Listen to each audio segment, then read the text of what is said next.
Good afternoon, everyone, and thank you for joining us this afternoon's public hearing. On behalf of the members of the Standing Committee on Executive Appointment and Government Investigation, we would like to welcome the Governor or Governor Apatang and Lieutenant Governor Mendola's representative, Mr. John Paul Regis, along with Amishai, the appointee, Ms. Merced M. Tomokani, elected officials, dignitaries, and members of the general public. Before we proceed forward with this public hearing, let me first introduce the member of the Standing Committee. To my right side of the aisle is the floor leader of the Senate, Senator Donald Manglonia from the 1st Senatorial District, Rhoda. And next to him is Senator Manny Castro from the 3rd Senatorial District, Saipan.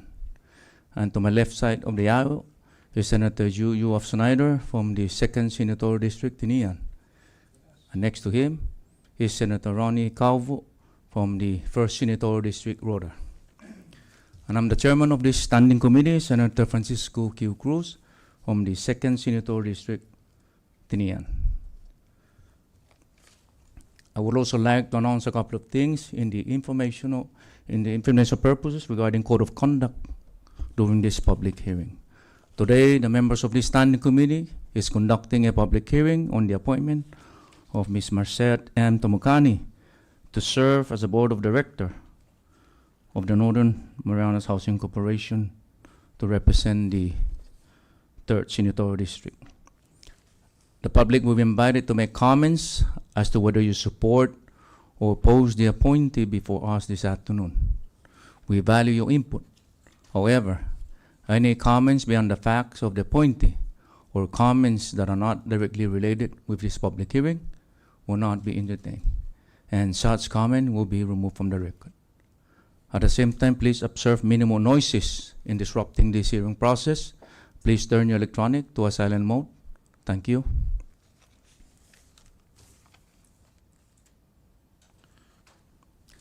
Let us now begin. This public hearing is now in session. Today is November 13, 2025, at approximately 1:13 in the afternoon, here at the Vice Speaker Suspi Mopnas Memorial Building, Capitol Hill, Saipan. This is a public hearing regarding the appointment of Merced M. Tomokani by Governor David M. Apatang and Lieutenant Governor Dennis C. Manglonia to serve at the Board of Directors of the Northern Marianas Housing Corporation to represent the 3rd Senatorial District, Saipan. Ms. Jolene Tagabel, the Senior Legislative Assistant, will be assisting us. Mr. Jonathan Diaz will be the IT, and Sergeant Arm will be Sergeant Guerrero, in charge with the LB Media on Facebook is Mr. LJ Castro, and our legal counsel will be George Bermudez, and they will all serve accordingly for this public hearing. At this time, I ask Ms. Tagabel to please call the roll. Senator Ronnie M. Calvo. Present. Senator Manny T. Castro. Stick out. Senator Francisco Q. Cruz. Here. Senator Jude Yoha Schneider. Hey. Senator Karina L. Magofnia. Senator Donald M. Manglonia. Present. Mr. Chairman, 5 members are present, 1 member is absent. Thank you, Jolene. With 5 members present, we have the necessary number to proceed with this public hearing. However, the Vice President of the Senate, Senator Karina Magofnia, is excused. At this time, do I hear a motion to adopt our agenda? There's a motion for the adoption of this afternoon's agenda and was seconded. All in favor say aye. Opposed say nay. Motion carries. At this time, I would like to ask Sarge to please escort the governor's rep and the appointee to the chamber.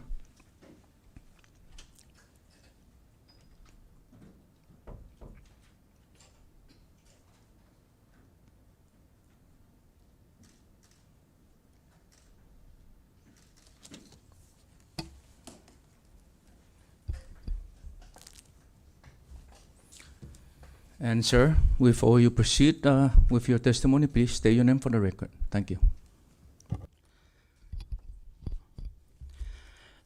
Good afternoon, Hoffaday Zantiro Chairman Francisco Q. Cruz, and honorable members of the Executive Appointments and Government Investigations Committee. For the record, my name is Jean-Paul B. Regis, Special Assistant for the Administration under the Office of the Governor. I am here on behalf of the Honorable Governor David M. Apateng and the Honorable Lieutenant Governor Dennis James C. Mendiola to once again extend the administration's appreciation for taking the time out of your busy schedule to conduct this public hearing on behalf of our nominee. I am pleased to introduce Ms. Merced M. Tumacani, the Governor and Lieutenant Governor's nominee to serve on the Northern Marianas Housing Corporation, representing the 3rd Senatorial District and the private sector. Ms. Tumacani possesses over 41 years of extensive experience in banking operation and management, investment, lending, compliance, anti-money laundering, fraud prevention, and insurance. She currently serves as Vice President and Regional Community Development Officer at Bank of Guam in the Sinamay region. Additionally, she has served as the chairperson of the Board of Directors for the Northern Marianas Housing Corporation, which expired recently prior to her being reappointed. The efficient and responsive delivery of housing, mortgage, and community development programs to the residents of the Commonwealth is a fundamental priority of our government. Accomplishing this objective requires a comprehensive community approach to ensure fair and equitable access to housing programs and services for all individuals.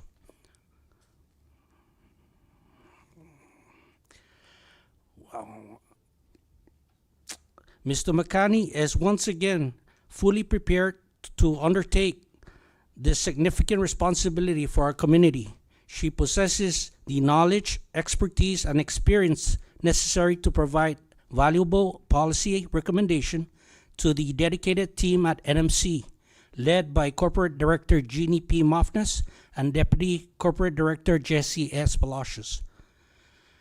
Governor Apateng and Lieutenant Governor Mendiola has once again placed their trust and confidence in Ms. Tumacani's ability to serve on the NMHC Board of Directors. I am confident that she stands ready to address the questions and share her previous experience moving forward.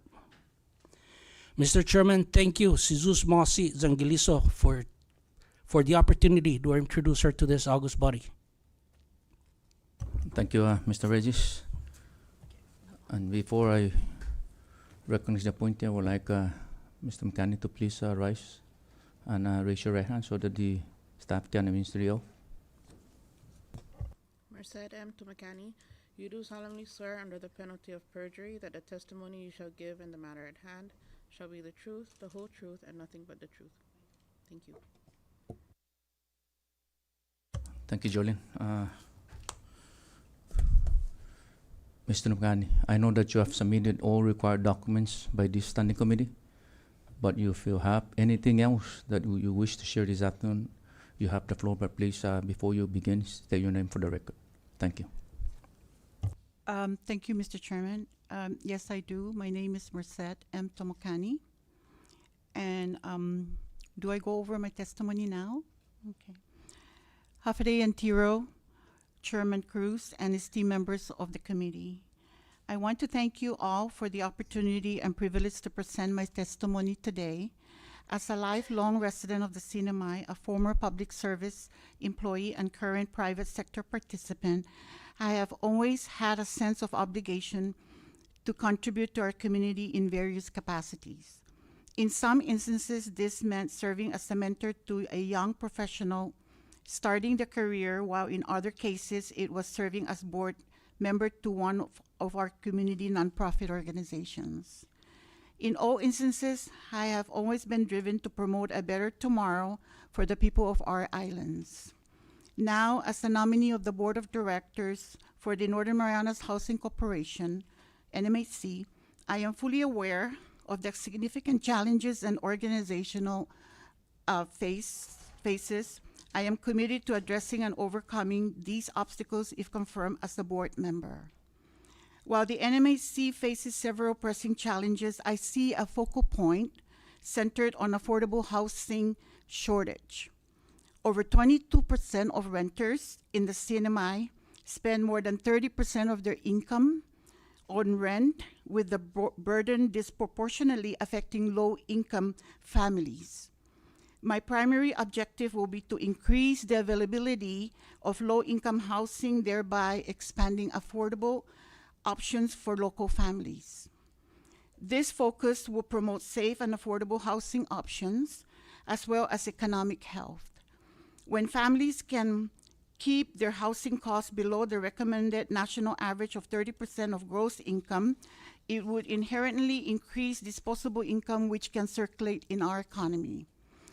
While expanding affordable housing is a central goal, it is equally important to ensure that every member of our community is cognizant of their right to a safe and healthy home. Issues such as lead contamination, poor air quality, and unsafe living conditions can significantly impact health, particularly for children and the elderly. If confirmed, I would make it a priority to strengthen collaboration between NMHC and our public health partners, while continuing to work with experts in engineering and environmental science to advance and implement healthy housing standards that foster safe and resilient communities. Through these collaboration efforts, NMHC will be better positioned to align housing initiatives with broader public health and environmental goals, ensuring that our programs not only provide shelter, but also promote the overall well-being of our people. Building resilience is also a critical objective. The devastation caused by Super Typhoon U2 and Typhoon Mangkhut highlighted vulnerabilities in our housing infrastructure, leaving 545 of families without homes. Learning from these events, we must take active steps to ensure that future disasters do not result in similar destruction. If confirmed, I would advocate for innovative strategies that accelerate disaster recovery projects. I am committed to supporting NMHC's ongoing efforts to complete housing reconstruction and infrastructure projects in a manner that is transparent, financially responsible, and responsive to the needs of the community during times of crisis. One of the largest disaster recovery grants award to the cinema is the Community Development Block Grant, Disaster Recovery, CDBG-DR, in the amount of $254,324,000 between January 27, 2020 and January 6, 2021. The home buyer new construction and rehabilitation construction programs were initially structured as a combination loan and grant program for qualified applicants in meeting the Housing Urban Redevelopment HUD requirements. Upon my appointment in 2022, my colleagues and I conducted a comprehensive review of the program and determined that the structure did not align with the intended purpose of disaster recovery assistance. Accordingly, we requested that HUD amend the grant award for a loan grant program to a direct grant program for eligible applicants. The original loan grant structure was intended to foster program sustainability for homeowners impacted by disaster. However, after further evaluation, it was clear that the direct grant approach would provide more effective relief to households affected by Super Typhoon U2 and Typhoon Mangkhut. Of the total $254,324,000 allocation, $77,241,334 was designated for housing-related activities, including rehabilitation, reconstruction, and homebuyer assistance, and another $36,120,667 for affordable rental housing. To date, 183 out of 262 of homebuyer new construction and rehabilitation reconstruction projects have been completed, and a total of $63,812,045 has been disbursed for projects in Saipan, Tinian, and Rhoda. The total value of completed construction project amounting to over $63 million by islands is as follows. Saipan, 236 household, equates to $57,096,000 $4,045. In Tinian, 16, $4,066,850. And in Rhoda, 10, $2,649,150. The approved grants pending construction by Island, along with the total number of household and amounts, are as follows. Saipan, 75, which equates to $12,367,339. Tinian 2, $551,000. Rhoda 2, $510,900.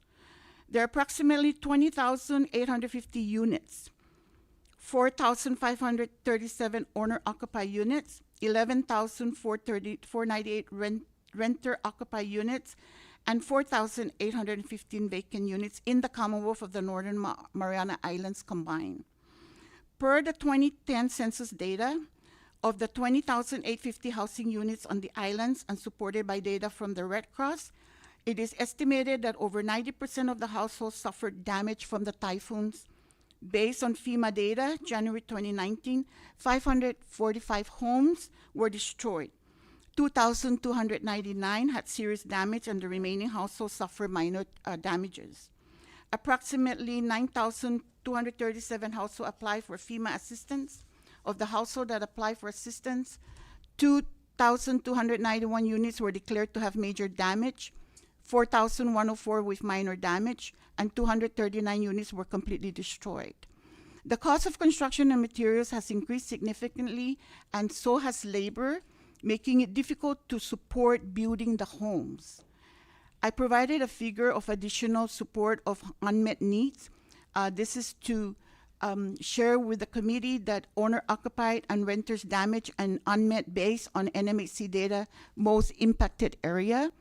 I don't know if you guys want me to go in detail of it or skip it. No?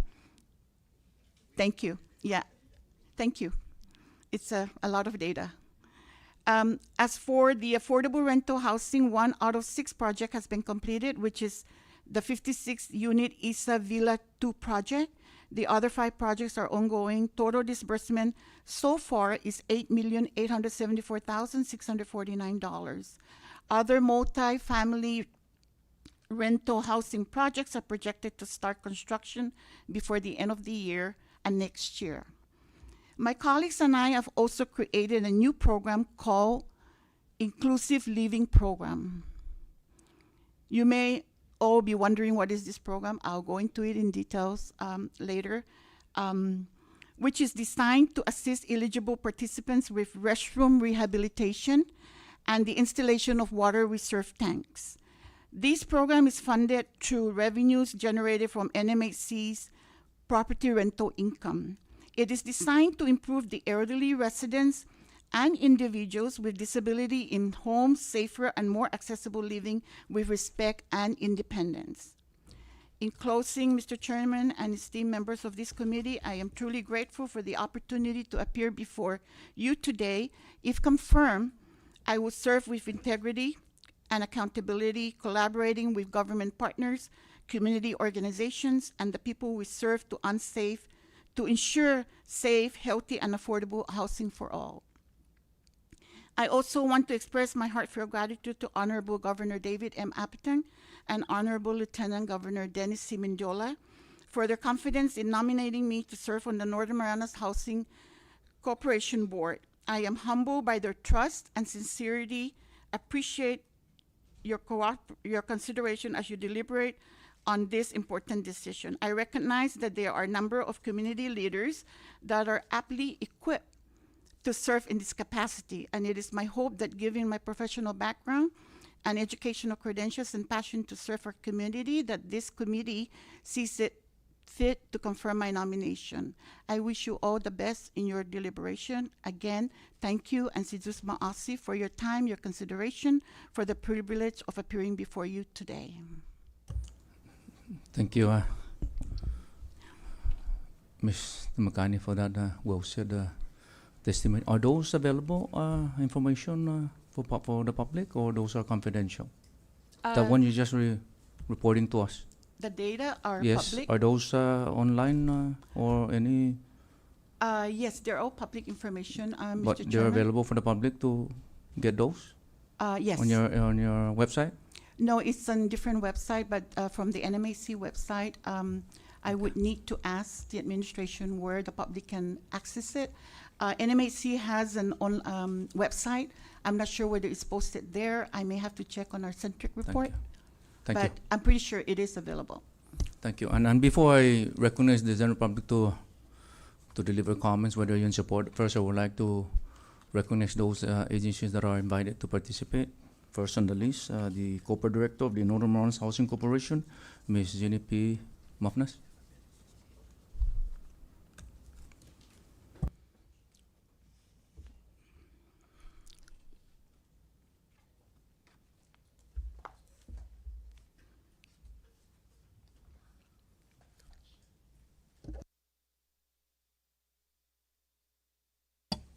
Good afternoon, Senators and members of the EAGI Committee. It's nice to see you again. My name is Jeannie Mafnas, and I serve as the Corporate Director for the Northern Marianas Housing Corporation. It is an honor to express my full support for Ms. Marcy Tomakani's nomination to the NMHC Board of Directors. I fondly know her as chair, so I'm going to refer to her as chair in my speech. While her impressive credentials and wealth of experience speak for themselves, I wish to focus instead on the depth of her character and leadership, qualities that truly distinguish her as an exceptional candidate for this role. For nearly 2 decades, Chair has been my mentor, confidant, and guiding compass in a field that often demands resilience, extreme patience, and empathy. Her mentorship has not only shaped my professional path, but has instilled in me a profound sense of purpose, discipline, and courage to lead through uncertainties. She has an extraordinary way of nurturing potential, quietly but powerfully, helping others rise, including myself, with confidence and conviction. As a female leader, Chair has been a personal role model, as I mentioned, who has taught me to stand my ground when I'm right and to defend the integrity of NMHC. Through her example, I've learned what strength and compassion can coexist in leadership, and that unwavering integrity must guide every decision, even in the face of adversity. During her 16 years of service as an NMHC board member, most, if not all of those years as a chairwoman, Chair gained a comprehensive understanding of the agency's missions, operations, and challenges, while cultivating a strong partnership with the U.S. Department of Housing and Urban Development, which is our grantor agency. This institutional knowledge gives her an unmatched ability to navigate the delicate balance between compliance and compassion, ensuring that policies serve the people of the CNMI, particularly our stakeholders and our assisted population, while also fostering personal accountability and responsibility amongst them. Her extensive experience grants her a unique advantage in understanding the intricacies of our operations and the regulatory requirements we must meet. Moreover, Chair has consistently demonstrated an exceptional ability to empower NMHC employees and leadership, particularly again when navigating the challenges of an unprecedented grant funding, and at that time, 4 years ago, sailing the uncharted waters of the CDBGDR program. Her forward-thinking perspective encourages teams to take initiative, fostering a culture where creativity and strategic problem-solving thrives. This empowerment not only enhances operational effectiveness, but also inspires staff to innovate within their roles. In addition, the Chair's commitment to ensuring that client inquiries are addressed promptly speaks volumes about her priorities. She does not merely focus on governance, but actively ensures that the voices of clients are heard, a critical aspect in the housing industry. Her proactive approach guarantees that client needs are consistently placed at the forefront of our initiatives, resulting in better outcomes and a stronger community. Through the criticism and the adversity that NMHC has faced in the recent months, Chair remains steadfast. In moment when the weight of public service feels really heavy, she is often the one that reminds me about the lasting and meaningful impact NMHC is making. Her steady encouragement keeps us, the organization, anchored to the greater good, which is our shared commitment to housing stability and community progress. Chair has also gained a unique ability to keep us on our toes, especially myself. I can attest to that.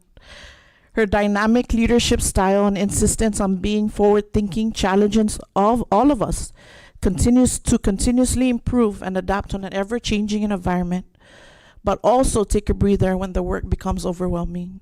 She fosters a culture of accountability and excellence, ensuring that we are always striving for the best outcomes. In summary, Chair is a compassionate, principled, and visionary leader with a proven track record in housing and community development. Her emphasis on empowerment, client advocacy, and deep understanding of our programs position her perfectly to continue advancing the values of the NMHC Board of Directors.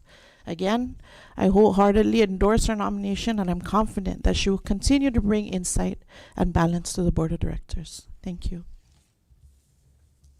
Thank you, Corporate Director. Now I would like to recognize any member of the Board of Directors that is here.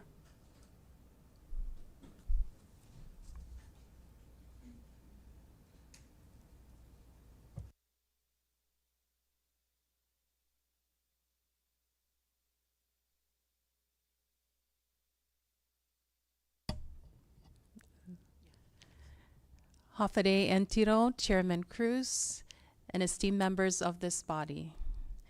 My name is Vina Saris Adudu, and it is my honor to provide this testimony as the Vice Chair and member of the Board of Directors of the Northern Marianas Housing Corporation. I am here in full support of Honorable Governor David Apatang and Honorable Lieutenant Governor Dennis Mendiola's appointment of Mrs. Merced Tomakani to the NMHC Board of Directors. Ms. Tomakani has served on the NMHC Board of Directors for over 16 years and is currently the longest serving member on the board. She brings a wealth of knowledge, especially with her extensive finance background and expertise, which she wonderfully demonstrated during her testimony. She has very keen eyes for details, and this quality helps NMHC continue to elevate its standards, knowing that she'll be reading every single word and reviewing every single figure presented. As the corporate director alluded to, she keeps everyone on their toes and accountable, including herself. While upholding high standards and demonstrating commitment to quality and service to our community, Ms. Tomakani strikes a balance between reason and compassion. I'm convinced that while she sometimes says she wants to retire, her commitment and heart for our community keeps her deeply connected to public service. Ms. Tomakani is a leader and a true asset to the Board of Directors and to NMHC. And while she is still willing to sacrifice her time for our community, I say we take her up on that offer as long as she continues to be willing to serve our community. With that, I respectfully ask for your favorable consideration of Ms. Tomakani's reappointment to the NMHC Board of Directors. Thank you, Sizus Masi and Hiliso. Thank you, ma'am. Any other Board of Director for NMHC? No one else? At this time, I would like to open for public comment, but before I open, I would like to again remind everyone that any comments that is raised that are not directly related with this public hearing will not be entertained, and such comment will be removed from the record. At this time, public comment is now officially open. And sir, before you proceed, please state your name for the record. Thank you. Bitsagi Fantasy Gaiga. All right. Half a day, Antiro, Mr. Chairman, and members of your committee. My name is Jose C. Mofnes. I'm here with two hats, representing my agency, the Division of Customs and Biosecurity, and as a private citizen. When I was told that today is Ms. Tumakani's public hearing, I cannot miss this. I want to be here and appear before you, Mr. Chairman. So before I begin, I would like to extend my appreciation to Governor Apatang and Lieutenant Governor Mendiola for renominating Marcy, whom I've known since I was young as a customs inspector. We worked for the Department of Finance. I've known her back then, and at one point in time, she was the chief of customs, maybe for a short time. But I did learn a lot.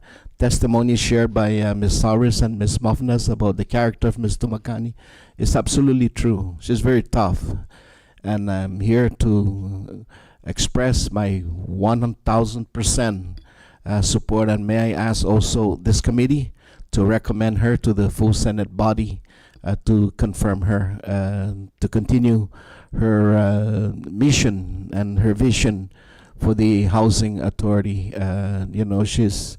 I'm happy that she accepted to be continue her role there, and I wish her again all the best and all the luck.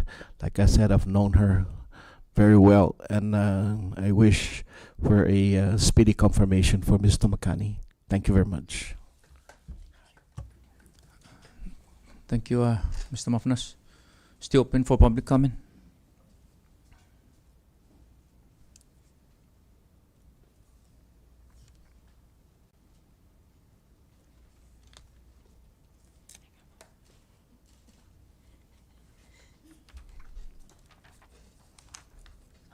Hello, good afternoon, Chairman Francisco M. Cruz and members of the Senate Committee. My name is Raven J. Tumakani Cruz, and I am the second oldest grandchild of Marcy and Pedro Tumakani. I stand before you today to express my strong support for the Senate confirmation of my grandma, Marcy M. Tumakani, to serve another term on the Northern Marianas Housing Corporation Board. My grandma has more than 4 decades of experience in the banking and finance industry.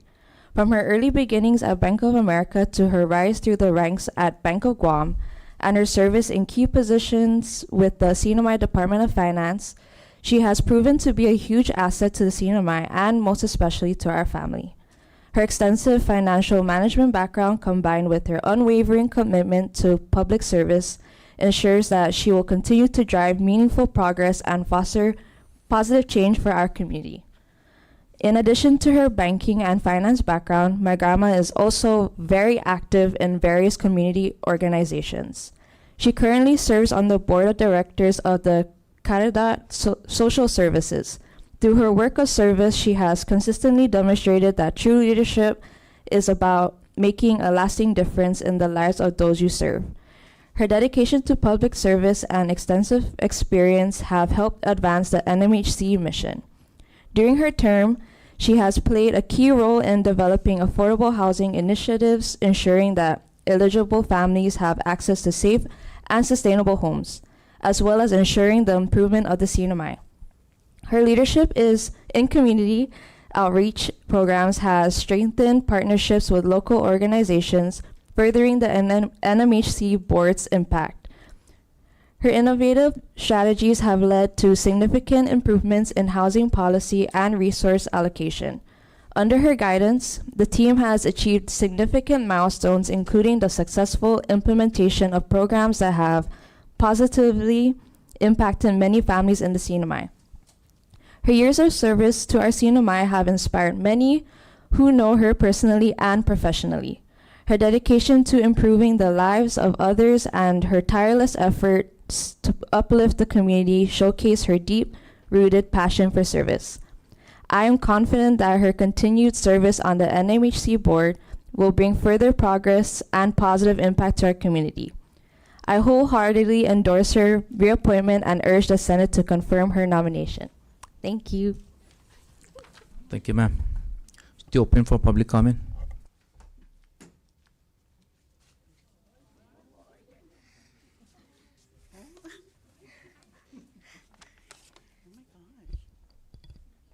Good, good afternoon, Senators. My name is Keon Peter Tamacani, and I am 10 years old.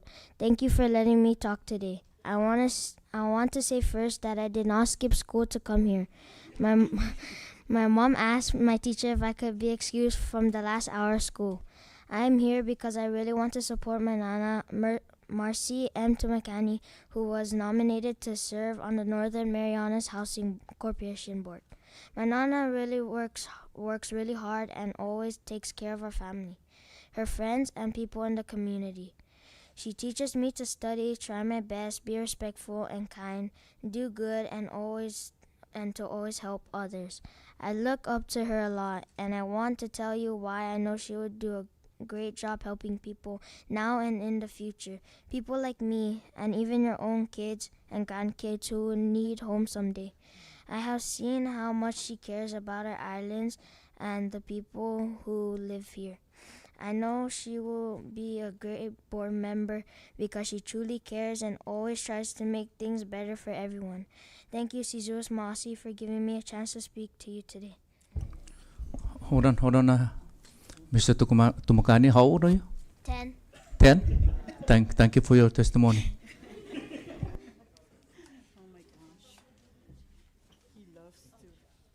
Still open for public comment?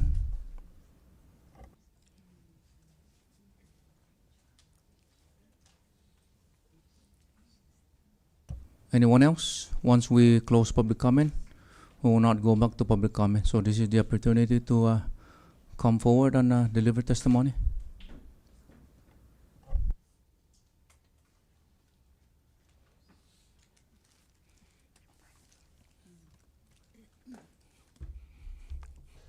Good afternoon.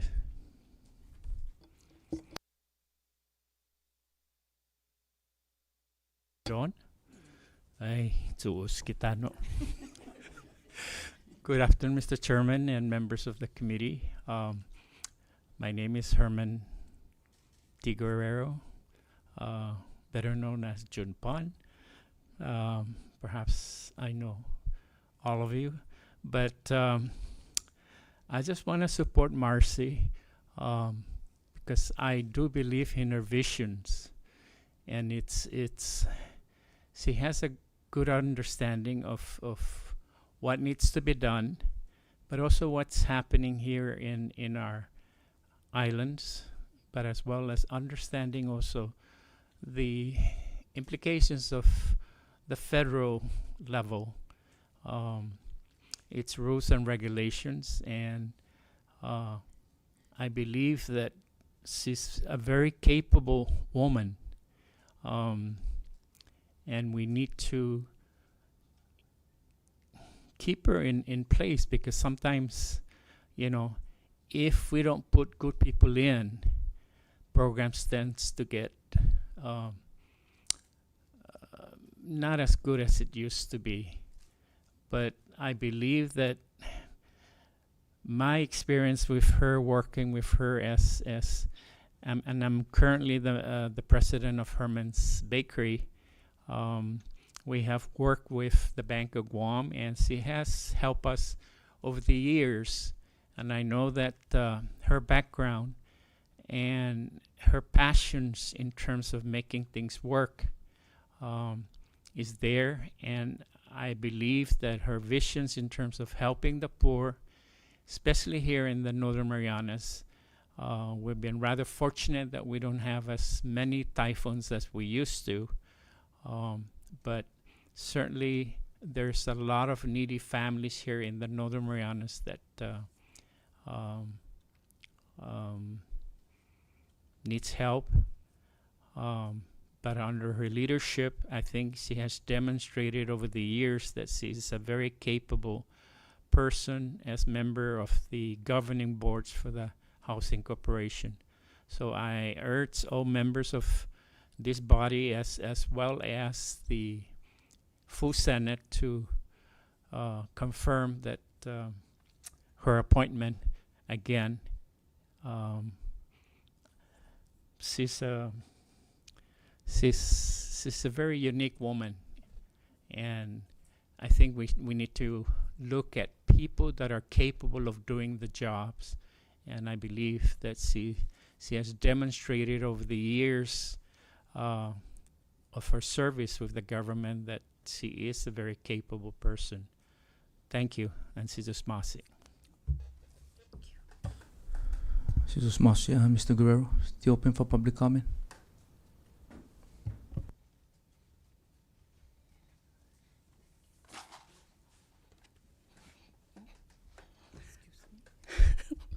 Hi, good afternoon, everyone. Chairman Cruz and the Senate panel. It's kind of a shock for her, and it is for me. I just returned back from off island for medical treatment, so she was not aware that I was coming here. But I am coming as somebody who worked with Marcy firsthand, 28 years at Bank of Guam. So I fully want to attest to her performance, not only as a leader, but as a person of true heart that really believes in our community. She not only mentored me through years of banking, she mentored me as a person to give back to our community. I don't have an elaborate speech, I didn't prepare, so everything that I say is coming from my heart. I do want to say that continuity is very critical to our infrastructure and maintaining what is going on in our community. I am somewhere stuck in the middle as seeing our children grow up and kind of seeing the boomers kind of fade out. And I will say that the knowledge, experience, and institutional knowledge that she does contain is something that we need to hold on to and ever so more critical to the housing board.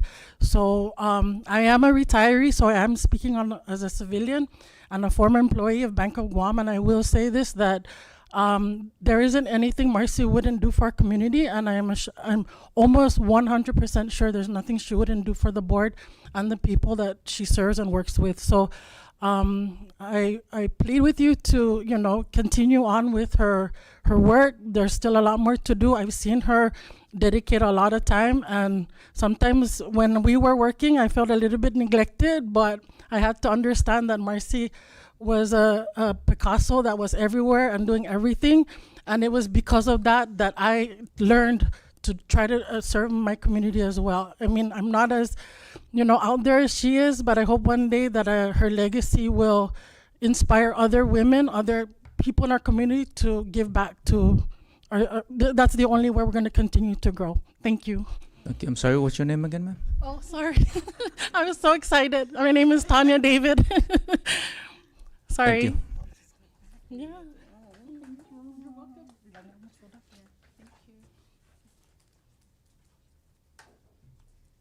Still open for public comment? Anyone else?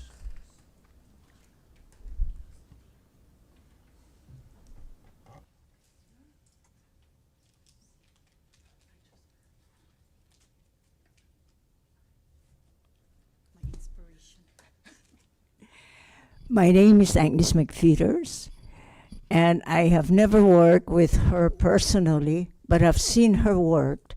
And whenever I had problem, when I go to her place, the only person that I know that will resolve that problem is her. And sure enough, it always happened. She's a great woman, and I'm so proud to see that we have a woman like her. And I hope we have more women like her, because years ago when I first came to the CNMI in 1971, I was the only woman with degree. And now to see more women getting this type of professionalism, I really feel proud of our women. So I'm very, very proud that she's going. I know that you guys are going to get her in that position because she's great, and if you don't, something's wrong with you. Not that I'm putting you down, but I want you to know that she's one of our best women here in the CNMI. That's all I could say. Si Diyos Masi, Miss Peters. Si Diyos Masi sa fanantodam sa famagon.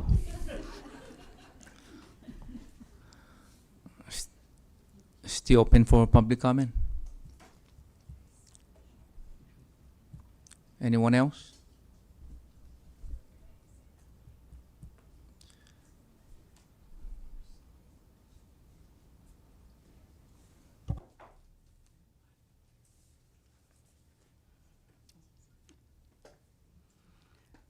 Buenas, un saludo para todos man distinguished na membro neste na komite. Na onus Madalena Costro Camacho. E pago malagozo pabe especialmente para be sangoni hamzo na u supopota si Miss Marcy Tomakani para este na board e NMCL mafanana Northern Marianas Housing Corporation.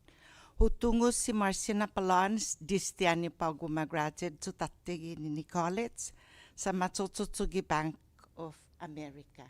Matsotsu za nasagwaho wina na tempo. Pues si Marcy pitsunad o goftungo lokwe sa migaho za uhongi kapasidad niya hatungo za komprendi ini manisisita hafa siha na klasin inazudu para comunidad para Marianas tanisisita mas ideia dan itu siha na klasi po inazuda comunidad ta sa manak masih hid gwini na tanota mampus dididi fengkasta ni tafafana pago na tempo za malago zu na parata kontinua hafa atotogwi gi enemetsi ni prazuda mas para comunidad. Manhongizo loki na mampus bulak izonya compassion para I tau siha. Gwini na tono. Zanya I islata. Zaiti na manggagi hid gwini pogu na momento sa para tasangan hafa mas si Marcy sinya hatsogi ni prazuda hit pogu na tempo. Si Jus Masi Jan Buenas tardes. Si Sus Marcia, Senora Camacho, still open for public comment. Anyone else? No one else? At this time, I close the floor for public comment. And now I would like to acknowledge all written testimonies submitted, whether in support or not in support. Ms. Tagabel. Mr. Chairman, members of the committee, Mr. McCanney, and members of the general public, in addition to the oral testimonies received today on the executive appointment of Ms. Merced M. McCanney to serve as a member of the Northern Marianas Housing Corporation Board of Directors, please be advised of 6 additional written testimonies officially received in support of the appointee.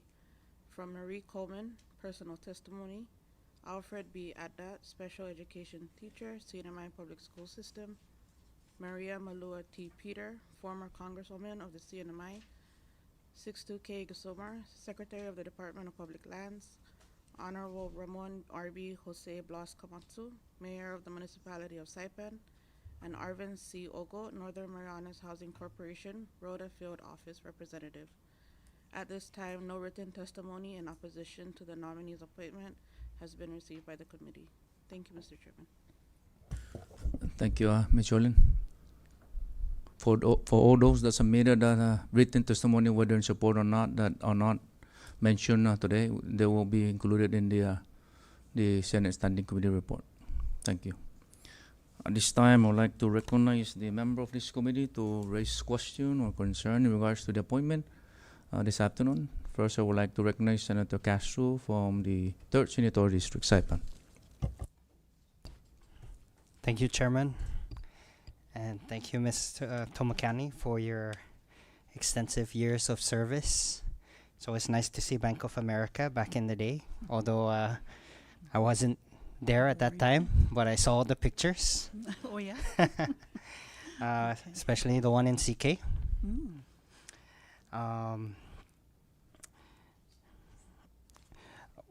You know, I don't have too many questions. I just maybe just 2. Given the difference in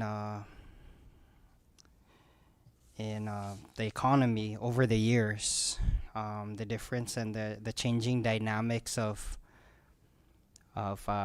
everything from workforce to what are some of the strategies that the board is looking at to fulfill its mission, given the rise in construction costs,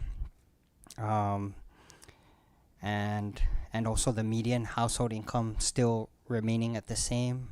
Factors such as inflation, because a lot of our grants, it looks at national average, but in many cases the national average is not good for the CNMI, because like what I mean is, like, in the 90s, you can see the cost of home ownership was much less in terms of construction.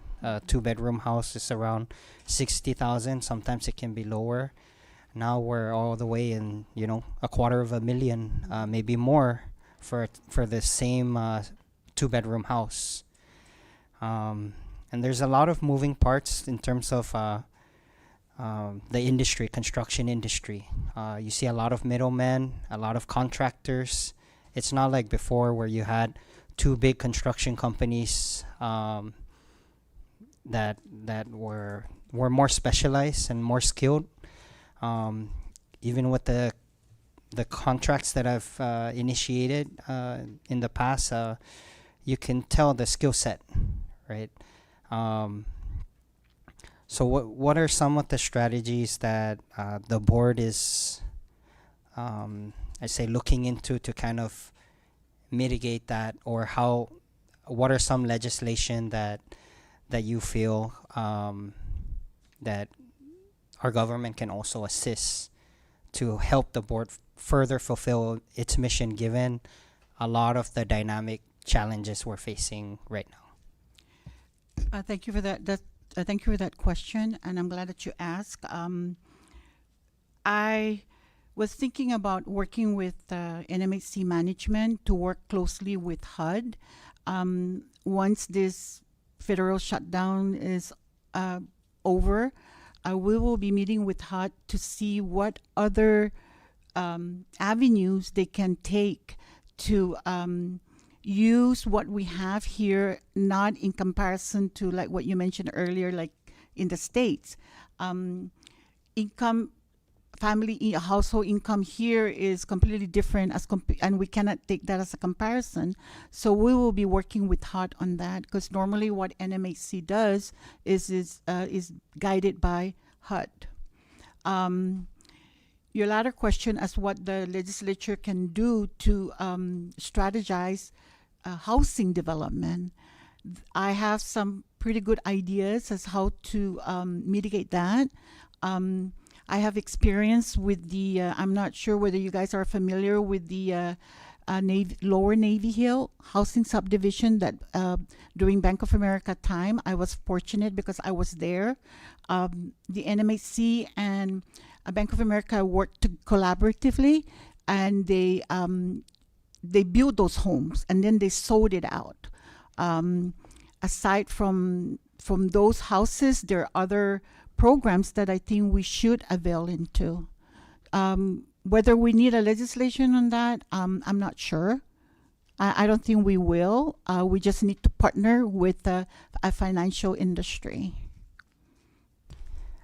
Thank you, and thank you for using that example, because that same lower Miha housing and upper Miha housing, I always, first of all, thank you for your work in getting that completed. It's unfortunate that now it's not utilized to the same manner in which it was designed for. Mm-hmm. But in terms of synergy, if our hospital is getting really full, and it was designed for a population that was much less than what we have now. So if there's any way, and I know there's always a way if we ask the right questions to the grantors and explain it in detail. Mm-hmm. But as our population, our Manomco get older, every time we see people going in and out of the hospital, and I did mention this to the CEO at one point of CHCC, if some way we can annex that upper Miha and integrate it into the hospital, kind of for like the patients that go in and out that are more elderly. So we have, or even reserve it for those elderly citizens that haven't got their homestead or need something closer to the hospital, some kind of public community service infrastructure. It will save costs in terms of ambulance going back and forth, and especially those of our members of our community that are in their later stages of life, and you want to be in a space that's more homey. Our hospital is good. At the time, it was very state of the art, but now there's hardly any windows and it's mostly a wall.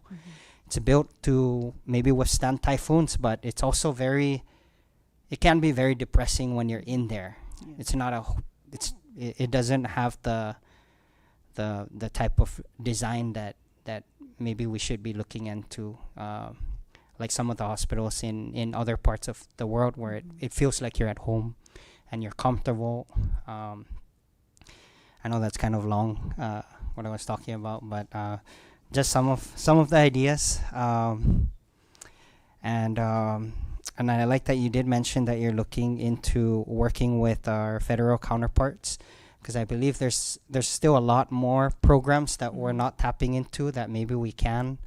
Hopefully it doesn't get cut, given the trend right now with a lot of the programs being cut. But home ownership is important, but also encouraging more of our people to be involved in some of these entrepreneurial sides of housing. So like earlier you mentioned the Isla Villa. Like if more of our we can somehow some kind of like partner with NMC or any other educational provider to have more entrepreneurship in our community, local entrepreneurship, because we saw a lot of that before, but we're seeing less of it now. It's becoming more convenient to be to not be an entrepreneur, rather than a lot of what was happening before. Thank you for that information, and I'm glad that you mentioned that part, because I was looking into that area where the Section 8 housing subdivision in Garpan, all of us know it's in a prime location. We cannot do anything to that yet. I don't have the management will probably give you the information as to when NMHC can make changes like the annex in Garpan. That's under our purview, but not the Upper Miha, where all those Section 8 housing, but that's a very good idea. Just to share with the committee, we have worked with Federal Home Loan Bank to get a grant in the amount of $3 million, but the board already approved that to fix the Rhoda Lizu subdivision, because it needs a lot of repairs and uplifting. So, I mean, $3 million is $3 million. I mean, I don't know how much would it help, but that's what we board already approved, that once that grant comes out, it's already allocated for Rhoda. But that's a very good information that I just heard from you earlier, and we will take that into our, for the future. I promise this is my last, but just one more, since you did mention Rhoda. I'm not going to talk too much about Rhoda. We'll leave that to our colleagues from Rhoda, but Rhoda actually has a good example of housing, how it's very inequitable in terms of construction. So I think from the board side, a lot of the board members, board of directors, they have good, especially like yourself, good connections within the community. But also pushing for, on our side, we'll do that, but we can all work together, but pushing for infrastructure. Because, for example, if we don't have a good quarry or access to a good quarry, then that's a problem for construction. And even the design of our by right now, like we can also make housing more affordable. We can also improve the quality of life, like by changing the standards. I know it's not very favorable right now on the national level to to make sure our homes come with rooftop solar. But you know, that's one way we can also help the cost of living is if it's a pre-package. Right. Like the house comes with rooftop solar and battery storage. Same thing with the water tank concept Right. that you were mentioning. But I think the water on island is not really as big of a problem as the power.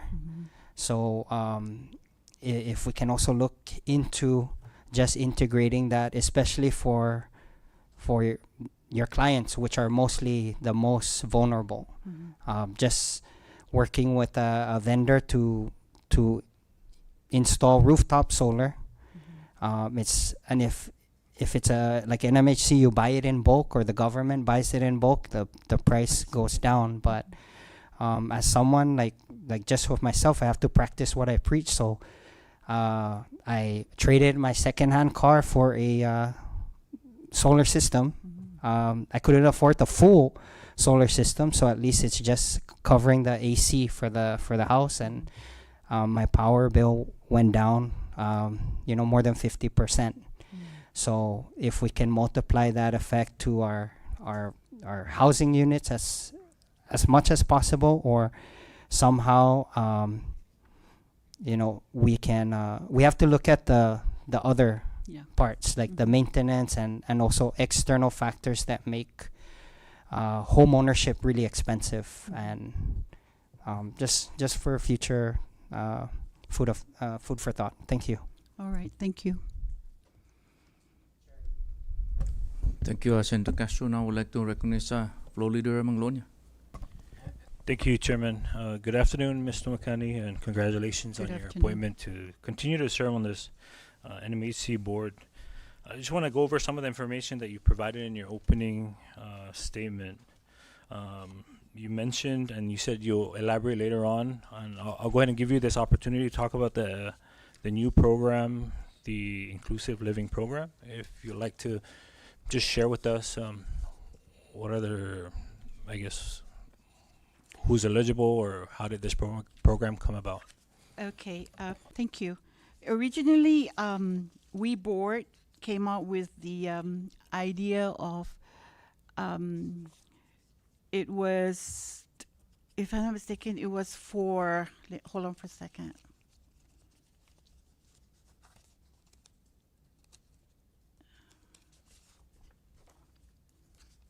And this was this program was also recommended by the late O.B. Babauta.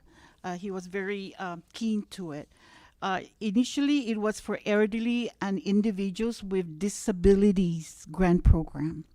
But then we board thought that it should be inclusive across the board, across the islands. For those old homes that are not ADA compliant, especially the shower and the toilet, that's where we were going to concentrate, of having everybody come in and show us. We'll do our inspection, and then the water reserve tank came along as a result of various typhoons that we have. Sometimes the city water is not functioning, so at least to give $1,000 gallon water reserve tank to sustain the families. As far as eligibility, I don't have it on top of my head right now. I'm pretty sure Ms. Mofnas can answer that question maybe at a later date. But we do have some criterias to qualify for this grant, because the income that derives from NMHC properties are all revenues, like the annex, Garpan Annex, properties that are being, or homes that are being rented. Those are the income that we will build up this fund, build up the account to roll out this program. Thank you for sharing that. And is this a free, is this a grant or a loan? It's going to be a grant. Okay. Do you know roughly, you mentioned the revenues generated from the rental income. Do you know off the top of your head what does that look like every year, annually? It is annually because there are some monthly rental income. when we all came out with this program, we look at our financials, NMHC financials, and we found on the balance sheet that there was money coming in. It started with 600,000, but we're still reconciling that, and we will probably finalize it. Jeannie said this year. If no objection from the members, can we have have the co-operator come up here, or whoever can? Thank you, If Mr. she's, Chairman. if she's okay with that, but Well, thank you, Mr. Chairman, because we're just governing boards, as you guys know, and management runs the agency. Okay, so ask me how many policies we have amended, I'll tell you. So, well, his question was the income. How much do we have for this program? What's the revenue annually? About 200,000 a year. Okay. And But so it's the goal is to, cumulative. okay. For the annex. This is where, for the units where we charge rent, no? As maybe the Senate is aware, there are about 6 units that is being used as a government office. And she just sent out a notice to all those agencies, and she asked whether we should begin charging, and I said yes. Yeah. So we're charging at a very low monthly rent, and they pay the utilities and upkeep the facility as well. Do you have any facility for MVA? Because I know right now they pay like 12,000 for where they're at, but I mean, I think that's best to use towards one of your properties, but you know, it's just a suggestion. In the annex, no. They're all fully occupied. Going back to your earlier testimony, Mr. Makani, with Senator Castro, you mentioned the Lizo housing, and I appreciate your response to that. I drove by last week just to see the condition of these units, and I have to say that I don't know if even the people still living there should be living there because of the condition of the houses surrounding that area. And so I hope that I invite all the board members to come down and just do a drive-through so that you can see the urgency and the need for this project to move forward as quickly as possible to ensure. But even so, like even with the current tenants, I think there has to be maybe regulations or you know, policies that could be adopted if there's none already to ensure that the upkeep of the properties that are being utilized by these tenants are also maintained and well kept. You know, it's unfortunate or it's sad to see to show our tourists that these are government properties that are being neglected, or you know, there's not much being done, and so I hope that, you know, with your help and with the help of I know we brought this up with the Tinian board member nominee at the time, Mr. Masca, to assist in you know, fighting for the need to make changes or to make improvements to these properties. Mr. Senator, yes, we do have standard operating procedure for policy for that. As a matter of fact, she came out with it. She issued a lot of I think to all tenants the notice to adhere to the rental agreement, and she will speak more about it. But yes, we're doing something about it. As a matter of fact, it was brought up on our last board meeting, and I think she's working with the staff to make sure that the upkeep of that area is up to standards. And I think, Jeannie, you can add more. Yeah, so when I transitioned into this role last year, the tenants there was a rental agreement in place with very minimal types of rules and that would govern the upkeep of the annex. So just recently, about 2 months ago, we beefed it up. We implemented like a 10-page house rules down to what can be put out in the yard and what can, you know, what's allowed. So we gave the tenants about 30 days, and within 30 days and the tenants don't adhere to those house rules, would result in termination of assistance. Thank you for that update.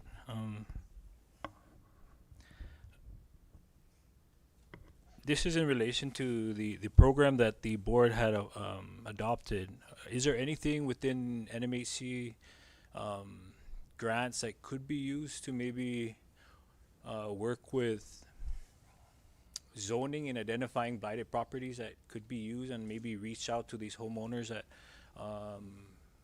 could, I don't know, maybe lease it to NMHC or any of its partners to use these homes as that could assist people that are on wait list maybe, or even looking for a place to rent.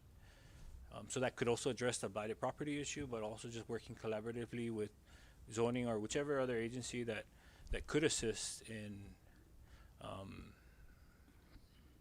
providing rental assistance, but also tackling the issue of the blighted property. Yes, under the regular community development block grant program, there is an eligible activity of the elimination of slum and blight, which we have not ever done at housing.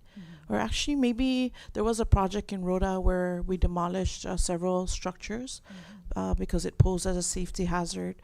But in eliminating slum and blight, blighted properties, I can speak for that. That's eligible under the CDBG program. However, we will take into consideration your suggestion on collaborating with zoning and find a way to have these properties, occupied by a low-income or extremely low-income family. Yeah, thank you. I just wanted to bring that up because our earlier nominee mentioned collaborating with, to use up these blighted properties so that they're no longer eyesores. Mr. McConnell, you mentioned something briefly about your time once you were appointed in 2022. Prior to your appointment in 2022, were you still on the board at that time? No. Okay, so when you came in, this was around the time the DR project, or I guess the programs under the DR were implemented or pushed out. Yes, that's correct. It was a lot of work because when NMHC and CEDA or CDA back then were separated, because NMHC was under CEDA or CDA then.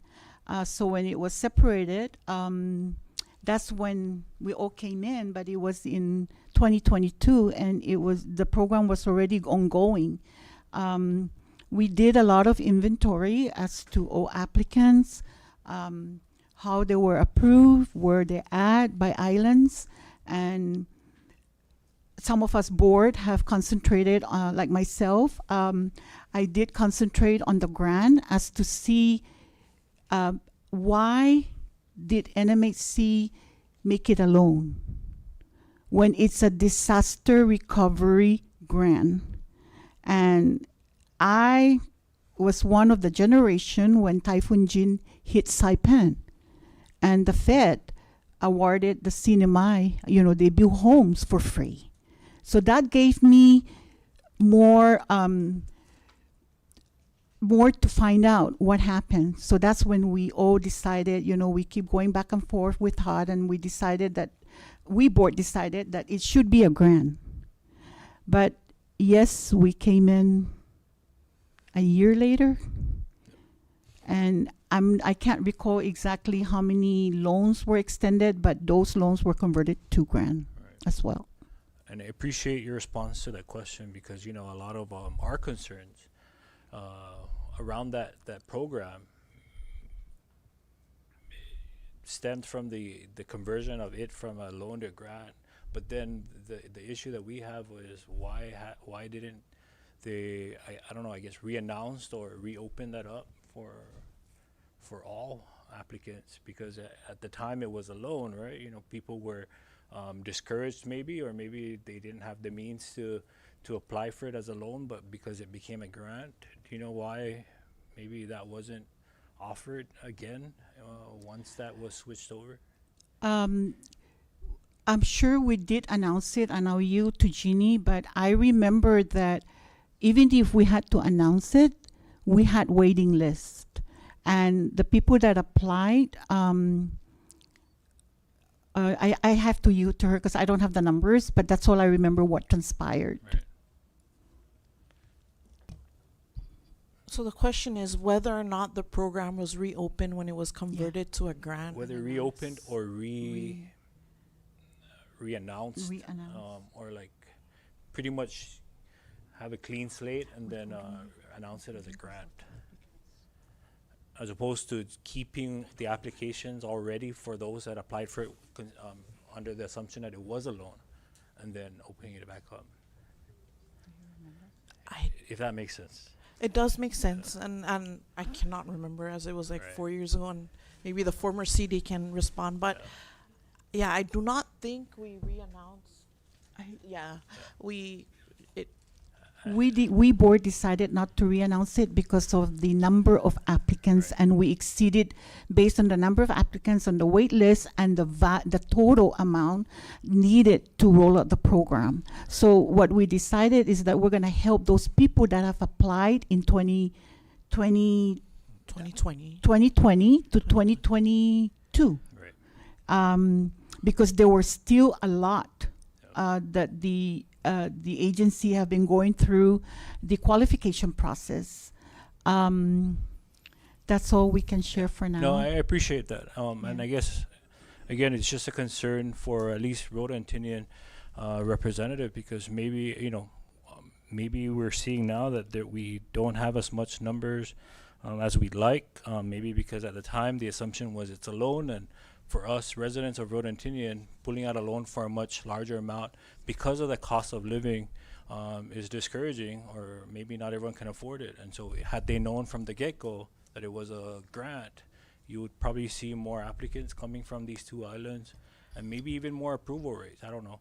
But, I guess that's something that we can learn from, but also just hoping that something like this is I don't know, maybe a SOP to establish something that is more fair and open to all applicants.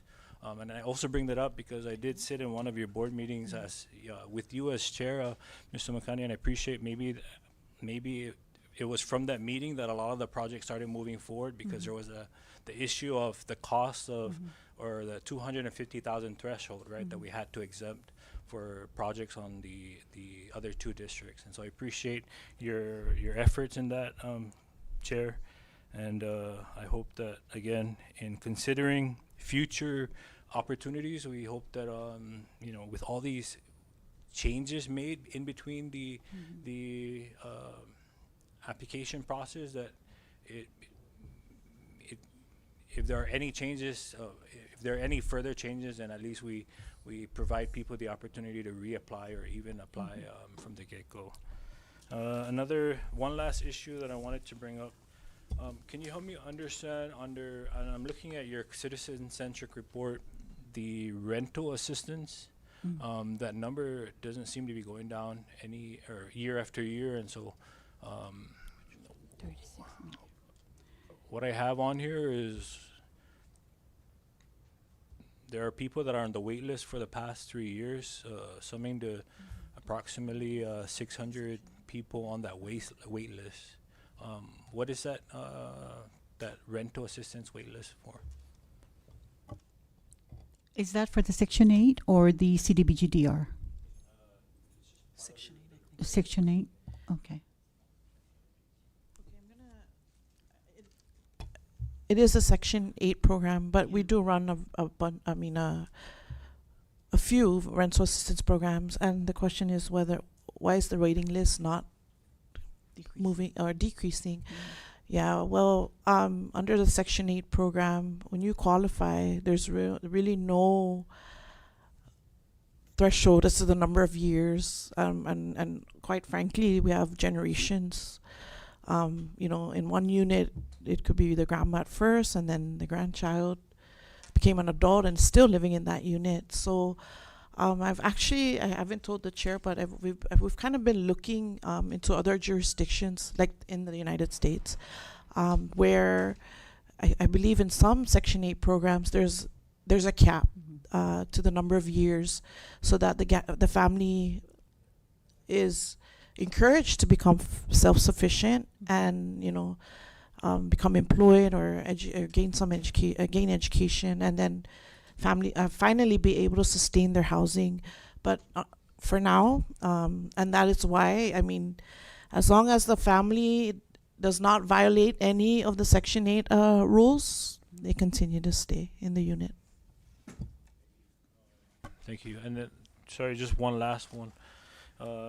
Year after year, again, as a challenge for NMHC, it mentions current estimates for rentals, new housing, and reconstruction are significantly higher than allowed by U.S. guidelines, potentially impeding new loans, rentals, and other programs. And so this seems to be a recurring challenge every year. And so what have you seen within the trends of the rental market or the housing market to where it's becoming more and more difficult for our people to rent these, whether it be short-term housing or long-term housing, and how can we, whether it be through legislation or through expanded access to these programs, that we can assist people to be able to afford these housing units, and that and also if we are providing if your NMHC is providing these housing assistance, is there a shift to maybe incorporating alternative energy to help reduce the cost of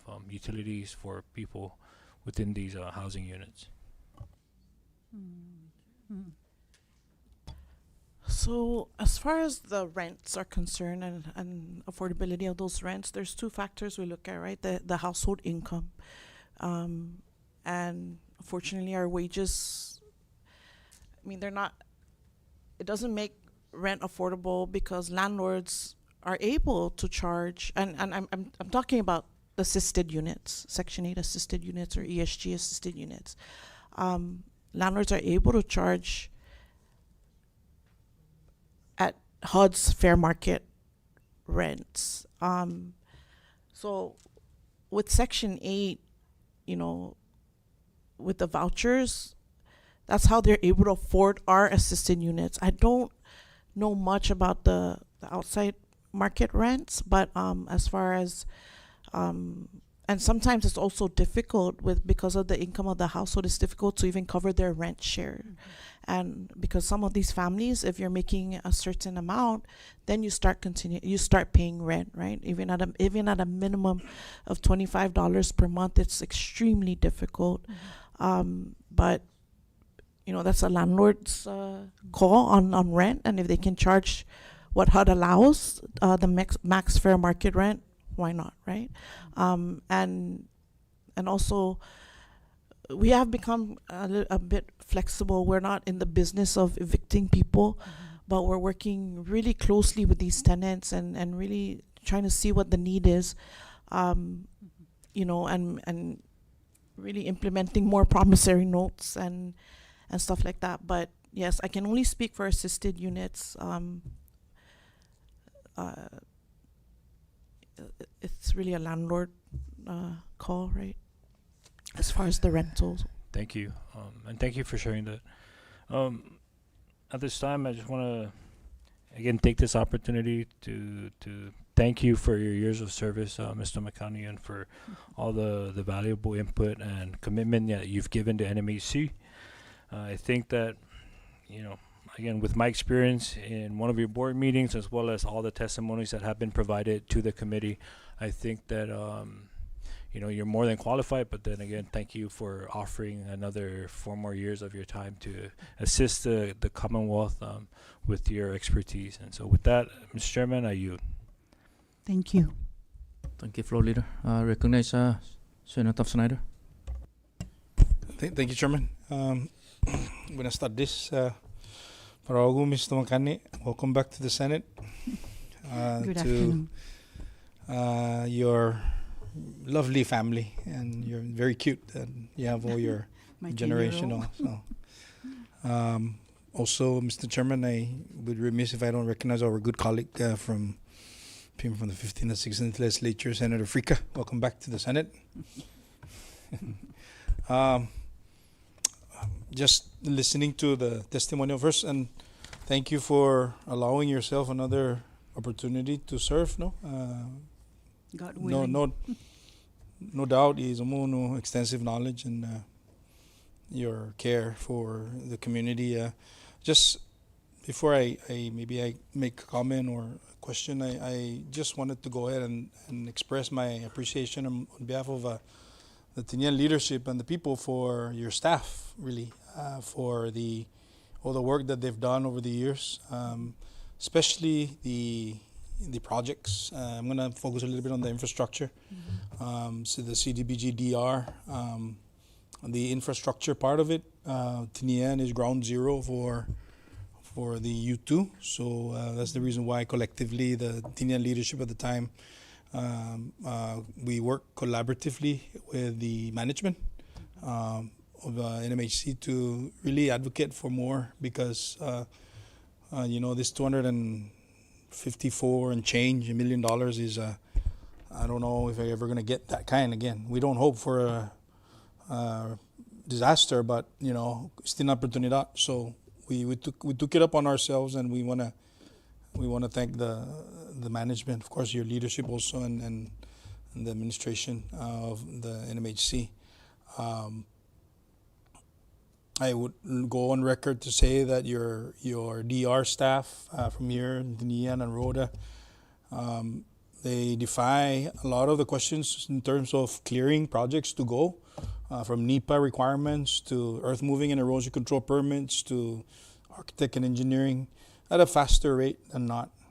So I sometimes, and I say this probably even if you guys are here, that I wish that there's a template that some of these agencies that are also providing the same service for different sorts of fund can actually mimic some of the standard operating procedure, because we believe that if we push the infrastructure projects or even housing projects out, the construction, the quickest way possible, it shortens the time span, and we move in, and also the cost is contained, but if we drag it, you can probably follow what I'm, the remaining of my statement here. But yeah, so thank you, Ginny, Jesse, and all of you. Jesus masi, bifaisin namdo na continuous na trend. So just kind of going back a little bit, and I want to thank the floor leader for kind of talking about it a little bit with regards to the transformation of it being a loan grant to just grant. It always comes back to us because our constituents would ask, what if we are this way for the fact that it is a loan instead of a, not knowing. Had we known if it's a grant, we would. So how are we rolling that out? I mean, where was the cutoff? Is that something that you guys can answer? Where was the cutoff to say, okay, this is the applicant Z, and we're not going to go further. We're going to give just 100% grant. You understand what I'm saying? Instead of, giving it as a loan. I don't know if I think I confuse you more than not, but no, kalampreo din si Senator Donald's question. So that, for the viewing public, they can understand where did we... I believe I just saw that list of, I forget, but it was about, I want to say maybe 30 to 50 loans that were pushed out, but this was not something that we just woke up and said, maybe we should actually convert it to a grant. There's a lot of weekly discussions with the federal grantors, and they were also curious as to why the CNMI chose to go the loan route. This is disaster recovery, right? Everyone was affected. Other jurisdictions were just pushing it out as a grant. We thought long and hard and discussed it with our board. Also, at that time, we had a CFO that was really great at just forecasting. And now we see the financial strains that he predicted back 4 years ago. And we were thinking about, would we actually be helping? Would we actually be helping by foreclosing maybe by this year, foreclosing because of the economic challenges that we had forecasted, and now we're facing it now. We're seeing it now. I can tell you that will probably be because a lot of these homes, they're already like 2-3 years living, will probably foreclose on a majority of them. So that decision back then was made to, you know what, I think it would benefit our people, and if we could just convert it to a grant like every other jurisdiction is doing with CDBG-DR. And we actually reimbursed the loan clients that were paying out for maybe a year. We reimbursed them, and honestly, Senator, I know that, you know, especially on Tinian, a lot of them shied away because of it being a loan. I think that was a personal choice of the clients. If I may add, Go ahead. Senator, coming in late in the program after its rollout, it was very difficult, and a lot of I think we met so many times, and You mean coming in when you're ready? well, myself Yeah. and I think there were other two, one from Tinian and okay. Difuntu Obi. So we've been meeting, we had meetings and meetings, and after I read the grant award, I asked myself this question: why did we, NMAC, made it alone? The board decided that, as I'm told. So I said, no, it's supposed to be a grant because it's a disaster grant. We need to build homes or build sanitary, decent home. It started with $250,000 per household. It went from $250,000 to, I'm not sure, $300,000, $400,000 for $500,000. I understand we built a home in Rhoda close to $400,000, a 2-bedroom for $400,000. Because of the cost of construction and labor, and we understand that, but it is hard to go back and undo what was done. But to me, I felt that it is right to make this program work for the people that need to harden their dwelling. So that's when we all decided in 2022, but the program started rolling in 2020, 2021, and I forgot when we came in, whether early 2022 or middle, but I am very proud to say that those people that got the grant have a decent dwelling. And we're not going to worry about another disaster to displace those families. Yeah, there's no question, Chair. We just wanted to, some clarification so we can put it to rest. Yeah. So I guess this is a good template moving forward, Zini. Yes. If God gives us another spanking here, a bad one, we know what template we're gonna use, right? To help. It's a lesson learned, yes, Senator. Yes. Thank you for that. I'm gonna move forward from that. I do want to piggyback on one of the comments earlier. I saw Congresswoman Malua Peter here earlier. She left, no? Yeah. I've always said, and I think this is kind of a sensitive, not sensitive, but it's the reality, no? A lot of our people nowadays, household requires both because to meet the demands of the cost of living, and I'm talking about the elders. I think Senator Manny kind of spoke a little bit about it, but in your capacity, and in your area of expertise, if it hasn't been considered yet, please consider incorporating some sort of a grant or a pathway towards a respite care facility.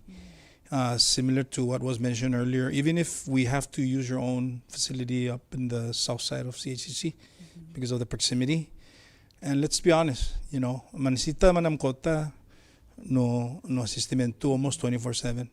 And then in mansasagay ima famagunia or famagunia because of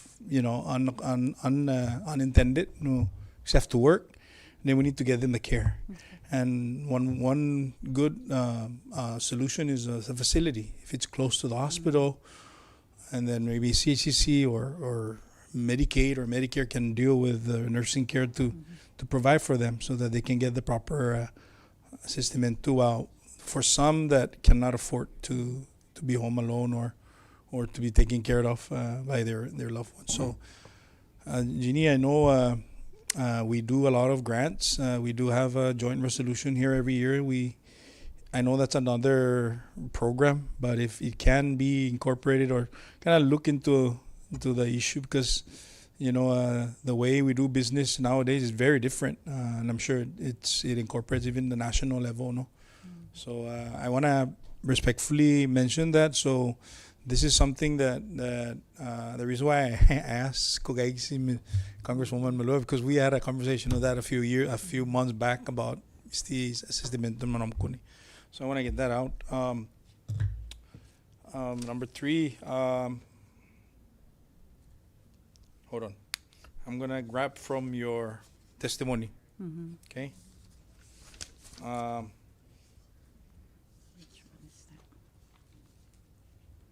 You know those properties, Ontinian, Luta, Lower Mija, Western Garapan, are those DPL or did they designate it to you guys in perpetuity?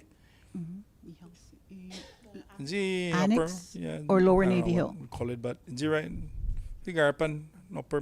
Oh, Upper Mija? Mhm. Oh, that's Did they deed that to you guys, or like did they deed the land to you guys to build the house? No, it's NMHC property. Correct, but Yeah. it's in But perpetuity, it's not Yes. Yeah. Yes. it's not Article 11 or it's Mizusta, no? Yes. I yield to her because I wasn't too sure which area, but on the housing area, I know for a fact that that's NMHC. Because when I was working for Bank of America, that's who we work with. It was Comiha before, and it was Mariana Island Housing Authority. But on the Section 8, she just said it, so I guess. This is the Mijaville Estates, right? Yeah, like the Not That bra- is our property. Right. Right. But But there's we- no I don't But know if we sold Senator those houses. Secretary Sixtus watching, but Secretary Sixtus not gonna come and say, okay, we're gonna No, take it we- back. No, right? We sold those houses on the Upper Mijaville. And the division is Section 8 is ours. The Section 8 is ours. Ours. Okay. It's our property, not DPL's. Okay, so I'm certain that the return on investment is already done, no? That as far as that's concerned, the ROI since it's built. You would think, right? I mean, Well, we're going to check our record because all we know is the annex, because that's what we're working on. But on the Upper Mijaville, we need to check our record with HUT okay, because there's a requirement on that. right. And hopefully it will be soon because, hold on, how many years is that? 55 or 30 years with HUT or what? I mean, that's why I Yeah, posed we it will to you check on guys. that and maybe get back to you, Senator.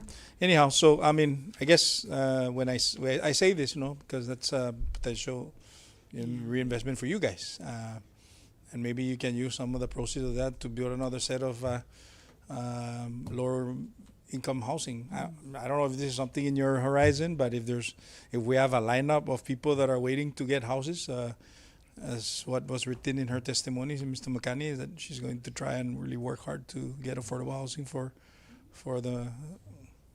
And maybe use the 30% of the income Rental, yeah. to reduce it down to 5%, so we can put rooftop solar, rooftop, solar Well, panel. the annex will probably be up for grabs.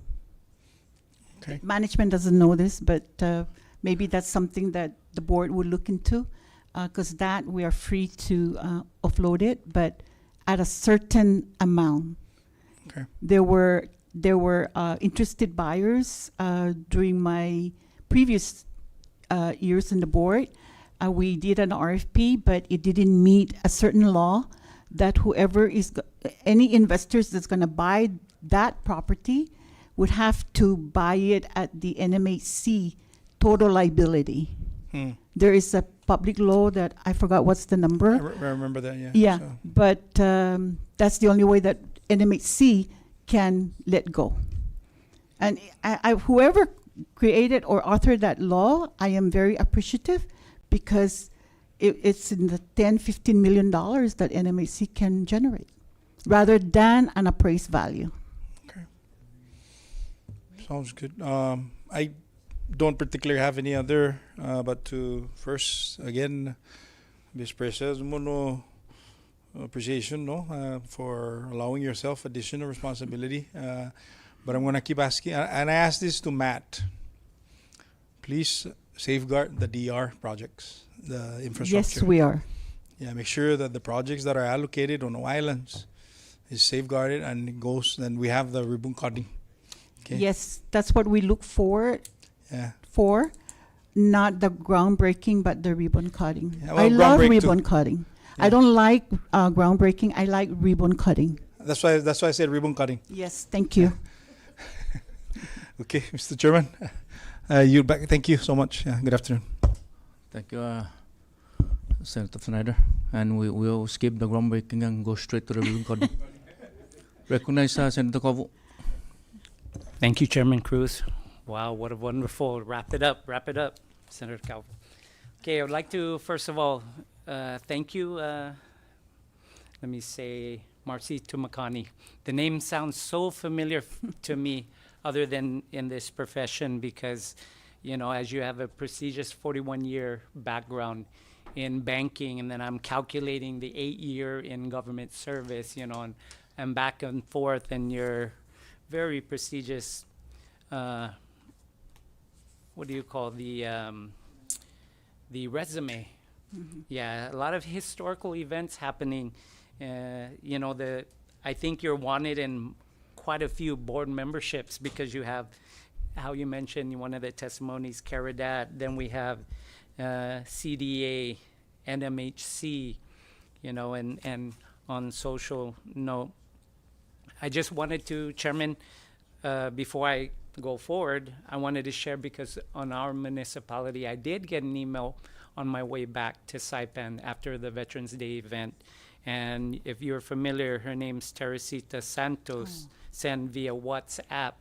I'm not sure your relationship, how acquainted, but if I don't address this one, you know, she'll be like, what happened? So let me share her, if I may.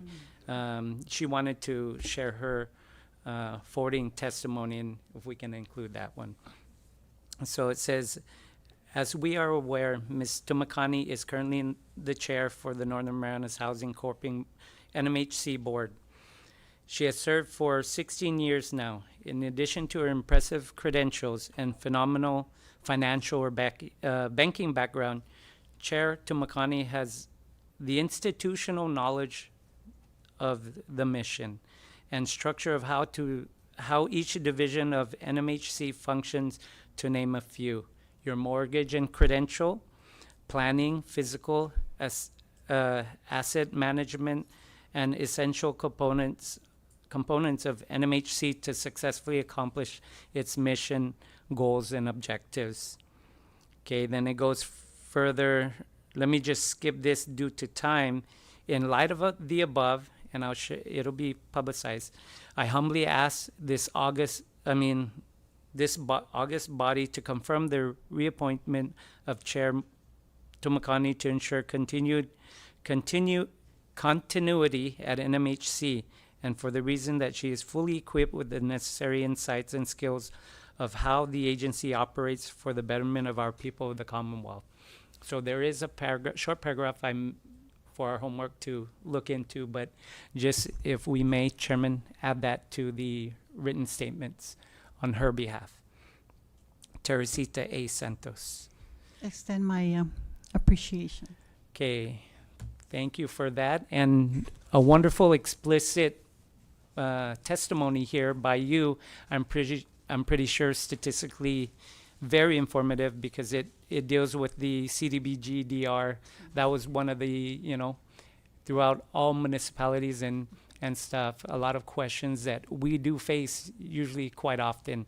So a lot of the other members got the opportunity to ask questions and get some clarification. And I just want to go back and thank our little gentleman, Keon. Keon, right? Yeah. Yeah, our 10-year-old for his manlyhood testimony, you know, and then back in Bank of America, Magdalena, with her testimony. We have McFeeters, Agnes McFeeters. I know her through NMH, Northern Marianas College as a president during my educational background. So you have very valuable testimonies right here, credible people, and we thank them all, including your wonderful, beautiful, and handsome family, to attest to your 41 years of serving private, not only private, but the government sector. Without a doubt, we thank Governor David Apateng, Lieutenant Governor Dennis Mendiola, and really commend you for adding the additional years, you know, like you said, you know, God willing, to continue, because 2 decades you are the asset of Northern Marianas Housing Corp, and we really need to move forward so that our young man will have his home, affordable home one day, you know, with the other generations, because it is an overwhelming thing. We, you know, with the high cost, I know we have other board members that came on for either being appointed. So these are conversations you're going to have. And, you know, the one that you brought up, the $3 million for Lizo housing, I'm not sure if that was this is for Rhoda municipality. Is that for renovation or reconstruct or new development? I'm curious to say, I mean, the funding source, like the HUD and. It's not from HUD, it's from Federal Home Loan Bank. Okay. We deal with, I'll just go ahead and disclose this. Bank of Guam deals with Federal Home Loan Bank, and we are giving the opportunity to apply for grants. Okay, and I've been working with our headquarters, and I say, you know, this island needs money. We need to renovate those homes, because I've seen it firsthand, and that's where when the board decided, okay, well, when we get that grant, we're gonna allocate it to Lizo housing. Sorry, we changed from Bayview to now Lizo, right? What is it? Oh, Blue Bay. See, I even missed that. Thank you, Mr. Makani. So yeah, I know it as Blue Bay now. I knew, but thank you so much. And like our colleague here, you know, even the Tinian portion, we're looking forward to, because it is the condition it is in, I'm pretty sure you're aware of. So it's a great notation. Also, I know we had testimony from Herman Pan earlier. I was asking Senator Drew, because for me, they all look similar. So I was like, which one of the Pond family? Because we do have the Juan Pond back in the municipality of Rhoda, and he's doing a wonderful job. It's not easy to construct on the outer islands of Tinian, and most especially in Rhoda. And one of his aired concern is what exactly you have in your testimony. These are all the current event stuff that you preluded to prior to the question. So you were striking out all of these challenges for fiscal year 2026. And one of it was the high rise in cost, and Senator Manglonia mentioned the 250 cap versus, so that's all serious detail. Just real quick, I just wanted to I know you're looking into, because I heard it, the exploring renewable energy for the homes, Section 8 versus other homes. We looked into, and I have some family member that does the assistant unit program, and you know, I have a family member that, you know, these programs where they don't have enough housing, and they assist with those vouchers to house the people. Right now we are also with the NAP program hand in hand. Imagine the housing development and cost, and how you paralleled it with federal guidelines to consider the loan and strike out the loan versus the granting our applicants and constituents. But there's still many out there, trust me, that haven't availed to it. They're coming back. They're going to be checking us every day, saying, how can we avail to any future, not looking forward to a disaster, in order to avail to some of these grant homes and grants and so forth. The other thing, I know we had a Tinian hearing, was the outreach. You know how we're mentioning that some of these programs, like, so my recommendation is to continue your public information outreach partnership, you know, advertise it in the municipalities of if there's any changes to get clarity, so we're not clouded and people are like hearsay and so forth. So, you know, if these switches in loans versus grants, that public information through mayorship, through things, you know, can be continued. Town hall meetings also, if that may be, I'm not sure. I'm just throwing out some thoughts here. And I think we hope HUD and other funding come our way, you know, and thank you all in the lobby and our members of the board. And we look forward to tackling fiscal year 2026 with more development, reduction of 30%, like Senator, we want to spend more, so if we can pay less on the rental, we can contribute more for the consumers out there. Thank you, Chairman. Thank you, Ms. Senator. Tumakani. Thank you, Senator Kobu. And it's a long hearing. I think this is the third that we entertain your appointment, right? Third or fourth? I think. I guess you being in the Senate, I think this will be the fourth. But now that you're the chair, you're gonna have to confirm me. No, just to get how well you We're getting there. Your verse in the in that board. Anyway, I know there's a lot of been discussed by the members in regards to this low income, the HOT, the housing and urban development. Those are the vouchers coming from that new funding, right? Okay, so I understand that some of the residents are raising concern about the rentals here are so high, you know, compared to how much assistance getting from. Are we matching the rental at a private apartment, or where they're renting? Is NMHC assisting them with how to, you know, affordable apartment or housing?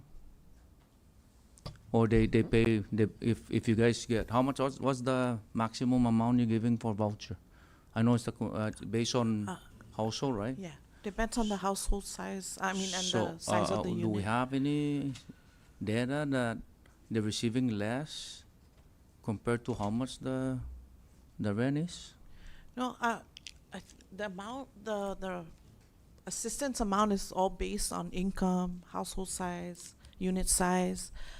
For the most part, a lot of the rental assistance is a grant from HUD, right? So it all again depends on those factors. There could be a minimum rent share. So I think, Senator, maybe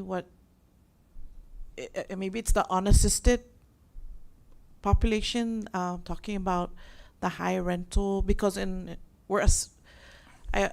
talking about the assisted units. So Section 8 assisted, we're issuing vouchers for rental for these tenants.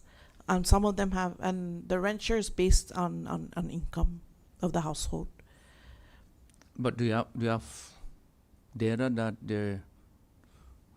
the funding you're giving, the assistance, the voucher you're giving, is not enough compared to the price of the rental?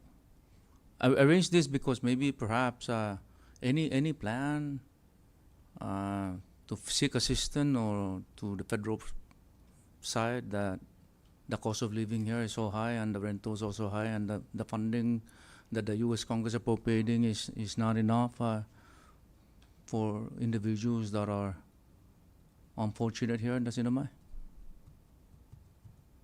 Any plan to NMHC that request more funding because of the cost of living is different. Yeah. Maybe through the governor and the delegates to the 902 talk and any attempt of I mean, that's something strategic plan or something. we have strategic plans in place, but we haven't thought about. It's really just communicating with HUD and informing them that there's still an unmet need. No, there's still we have a long waiting list. We're like I think the senator mentioned earlier was like 600. We purge the waiting list every year, so I think it's down to like 200 to 300 clients. However, we're bound by HUD's allocation every year, but we continue to discuss the unmet needs in all the programs with HUD. Unfortunately, the allocations are still the same, or actually have slightly decreased over the past few years. So because we all know that the economy is dropping, and we all know that it's going to be an addition applicants will be seeking assistance to the office. Do we have any ahead, like strategic plan ahead to this prior to getting those additional numbers? What we always hope for is that there's a new program, from HUD, so we can offer more rental assistance. So we've been implementing various temporary rental assistance. I call Section 8, sometimes it's like permanent because somebody can be in there for more than 10 years. So what's coming on down the pipeline for NMHC is it's called the Home American Rescue Plan Act, and that's in the amount of $1.6 million. So you're leveraging with other programs to. Yeah, this is a HUD program. To assist with that. Yes, so we can do a lot with that money. But what NMHC leadership chose to do is to use it for rental assistance. So hopefully, that 1.6 million can reach out to more families who are still waiting for rental assistance. In regards to, I know that Section 8, if the house is not working, you guys provide with funding for that, for power, right? Utility. There is a utility Right. allowance. Yes. So, are you collaborating with the alternative or the for alternative energy, for that matter, or just to be?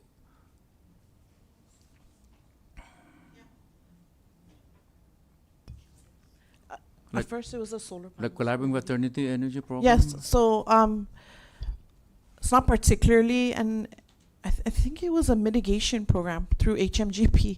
We did install solar panels to our Mihaville and Coblerville units, and we are finalizing the complete. We're almost done with installing typhoon shutters for all the units. So that's how we're implementing renewable energies, by working with HMGP to have solar panels on the units, so they can stretch out the utility allowance, even more.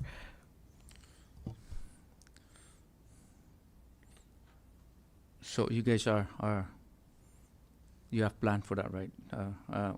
We want to make sure that when that comes, when I should be we're ready to address those, because I know there are going to be additional homeless people coming regarding what we're encountering right now with this low economy, and as we speak, less tourists coming in, and that's why the leadership of the legislature are collaborating with the governor in regards to how we can,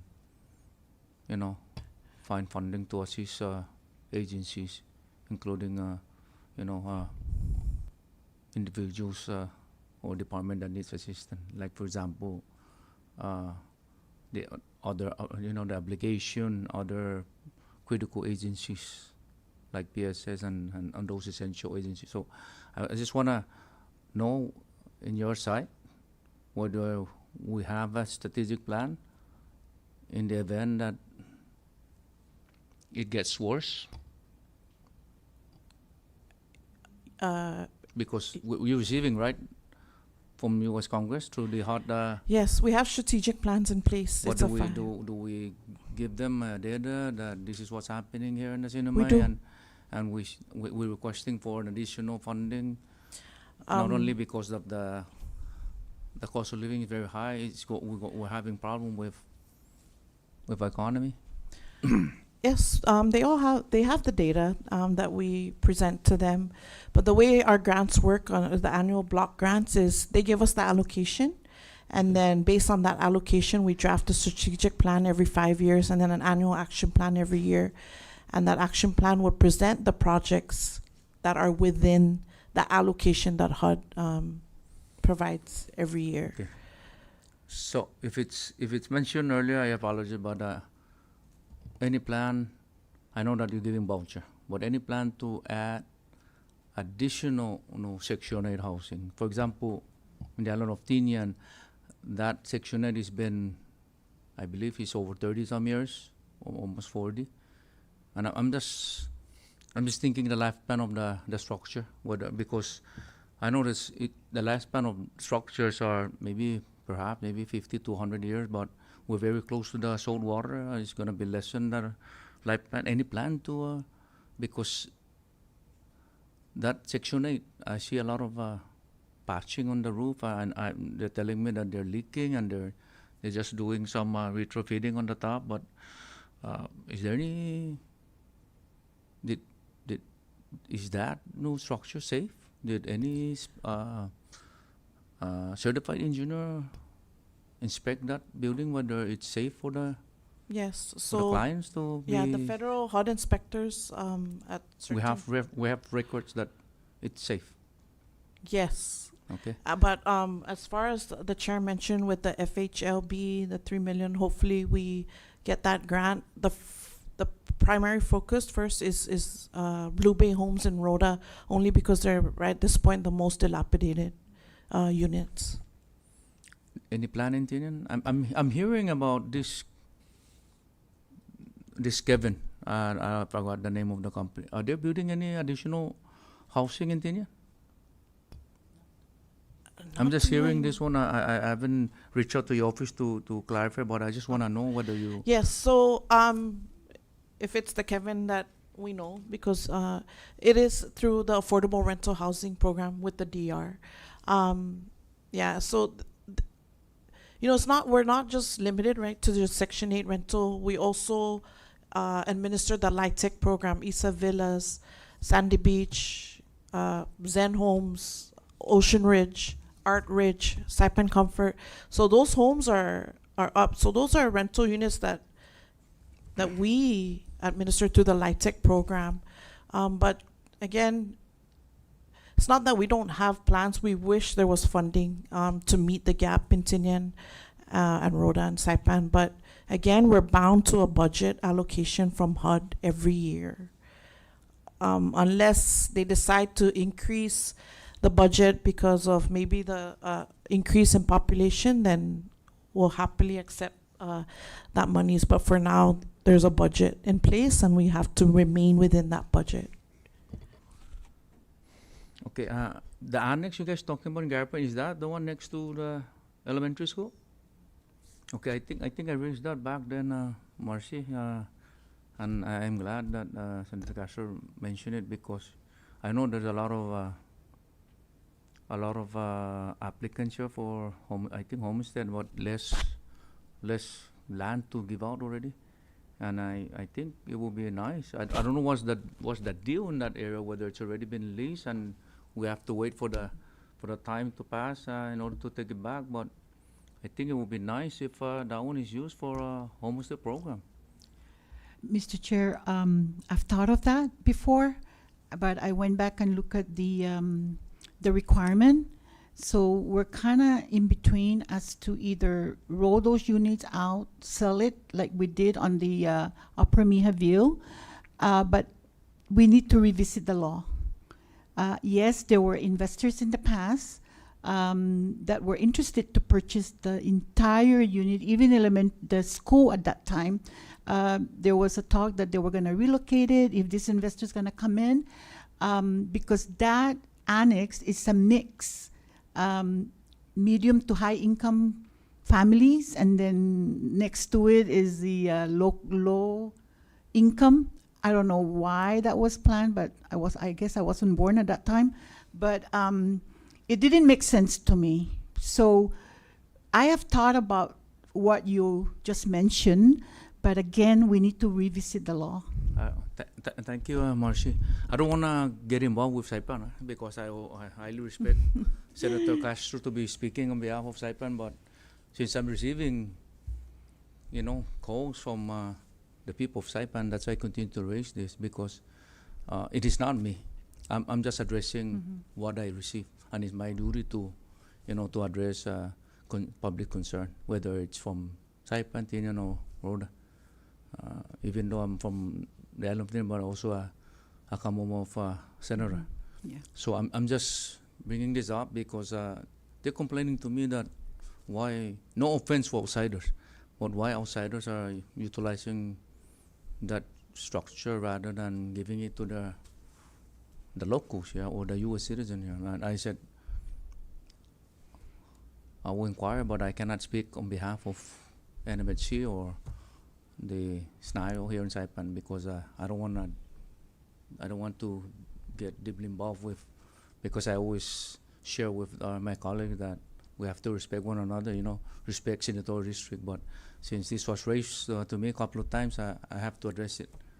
So that's why I continue to address it every time.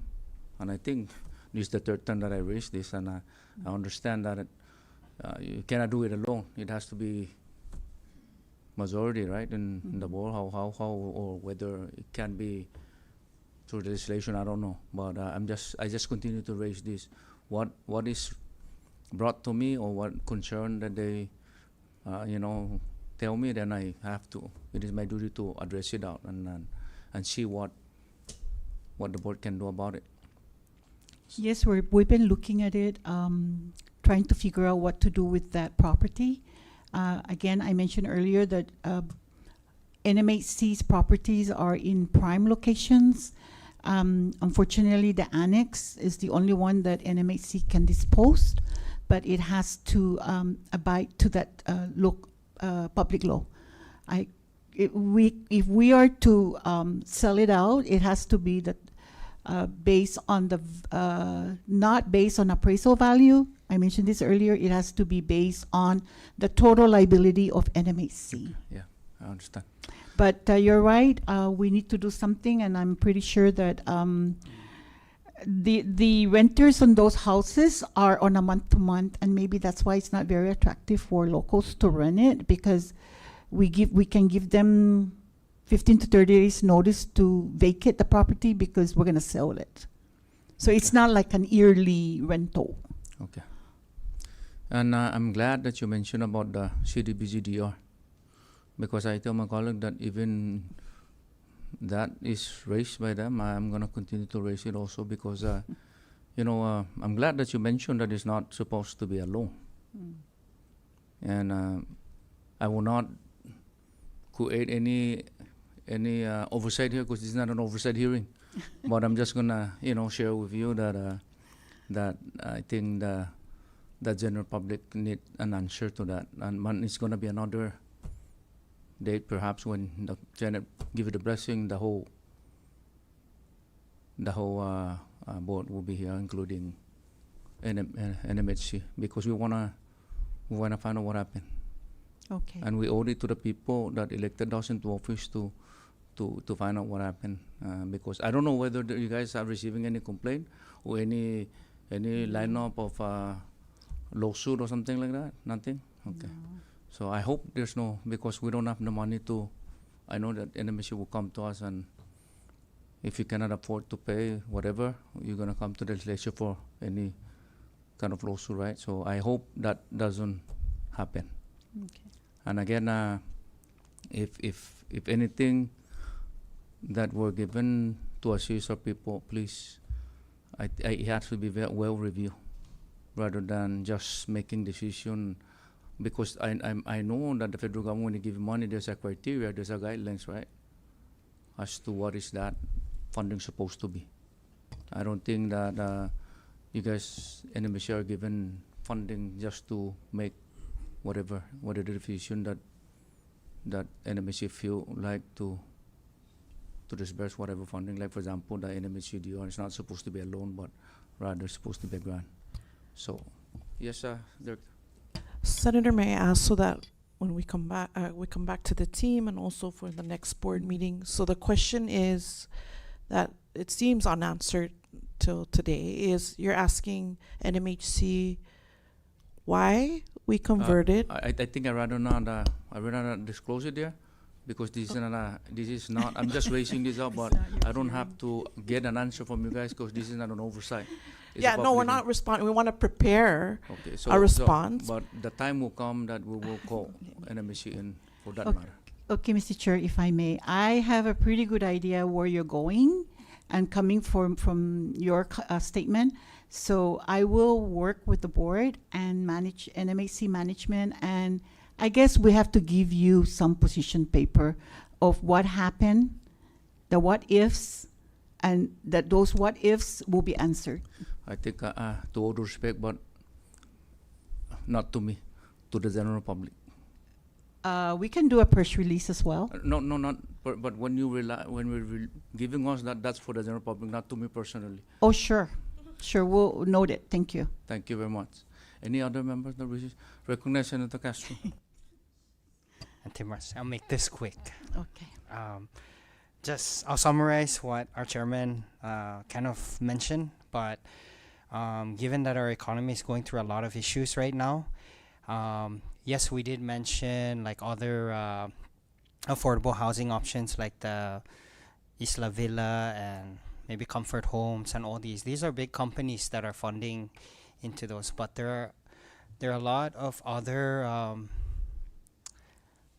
locally owned, and all of those are locally, but I'm saying there's some apartment complexes that need help, and maybe we can educate them a little bit or provide some outreach of some of these funding options that are available.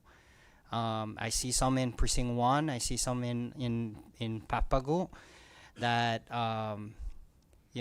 like these apartment complex were doing well when our economy was good, but right now they're struggling because there's limited tourists and everything. So rather than building new complexes everywhere, if we can utilize some of those programs to focus on the existing infrastructure to help out the small business community that needs some TLC. But in that condition, if we're gonna front the money, we're meaning NMHC or the government is gonna assist a private business fix up their apartment complex so that we can get our at-risk population into affordable homes, then the condition we should put in place is your rent needs to be affordable in CNMI standards, right? Because 1,200 might sound a month might sound good for someone staying in Oregon or maybe Washington or some of the states, but not here, right? If the median household income is still 30,000, we need to kind of look at more of the $600 a month, $700 kind of rental, and I believe that's all within you guys' power and authority to negotiate those kind of terms, but. It's a way we can use the capital that we have via grants, invest in existing infrastructure that our small business, local community population have, but we can feed 3 birds with 1 seed. I like that, feed 3 birds, synergize. And I know you guys are all well versed in that based on your backgrounds. So let's just continue to implement. Thank you. Okay, thank you for that information. Thank you. And one more thing, in regards to voucher, what is the timeline when an applicant submitted? How long would that take to approve a? Yes. Could be as quick as 2 weeks, maybe, or 30 days, because of. For example, inspectors have to go out and inspect the unit and whether it meets housing quality standards. So I would say 30 days. 30 days is probably the standard 30 days? wait time. Yeah. Is that based on submission of documents, right? Yes. But if they submit less than 30 days and is everything complete, it will be less than 30 days, right? Could be less than 30 days Right, for the thank you. voucher program. Thank you. Yes. Thank you. Any other member? No one? Because this is about maybe how many? Almost 4 hours. Okay. All public comments are taken. Let the record reflect that all written testimony will be included in the Senate Standing Committee recommendation report, along with oral testimonies, and will be forwarded before the full Senate members in consideration for confirmation. At this time, before we adjourn, I would like to extend, on behalf of the members of this committee, our sincere appreciation and gratitude to Governor David M. Apatang and Lieutenant Governor Dennis C. Mendola's representative, Mr. John Paul Regis, along with Amy Shai, the appointee, Ms. Merced M. Tomakani, and most especially the members of the general public for your participation and involvement during this important public hearing process. And we certainly hope that we continue this dialogue of communication between us, the elected officials, and the public, to keep you abreast and informed of our current and future Senate hearings ahead that relate to public best interests. This concludes this public hearing for today. Do I hear a motion for adjournment? A second? Okay. There's a motion for adjournment and was seconded. All in favor of the motion, say aye. Opposed, nay. Motion carries. This public hearing is officially adjourned. Thank you.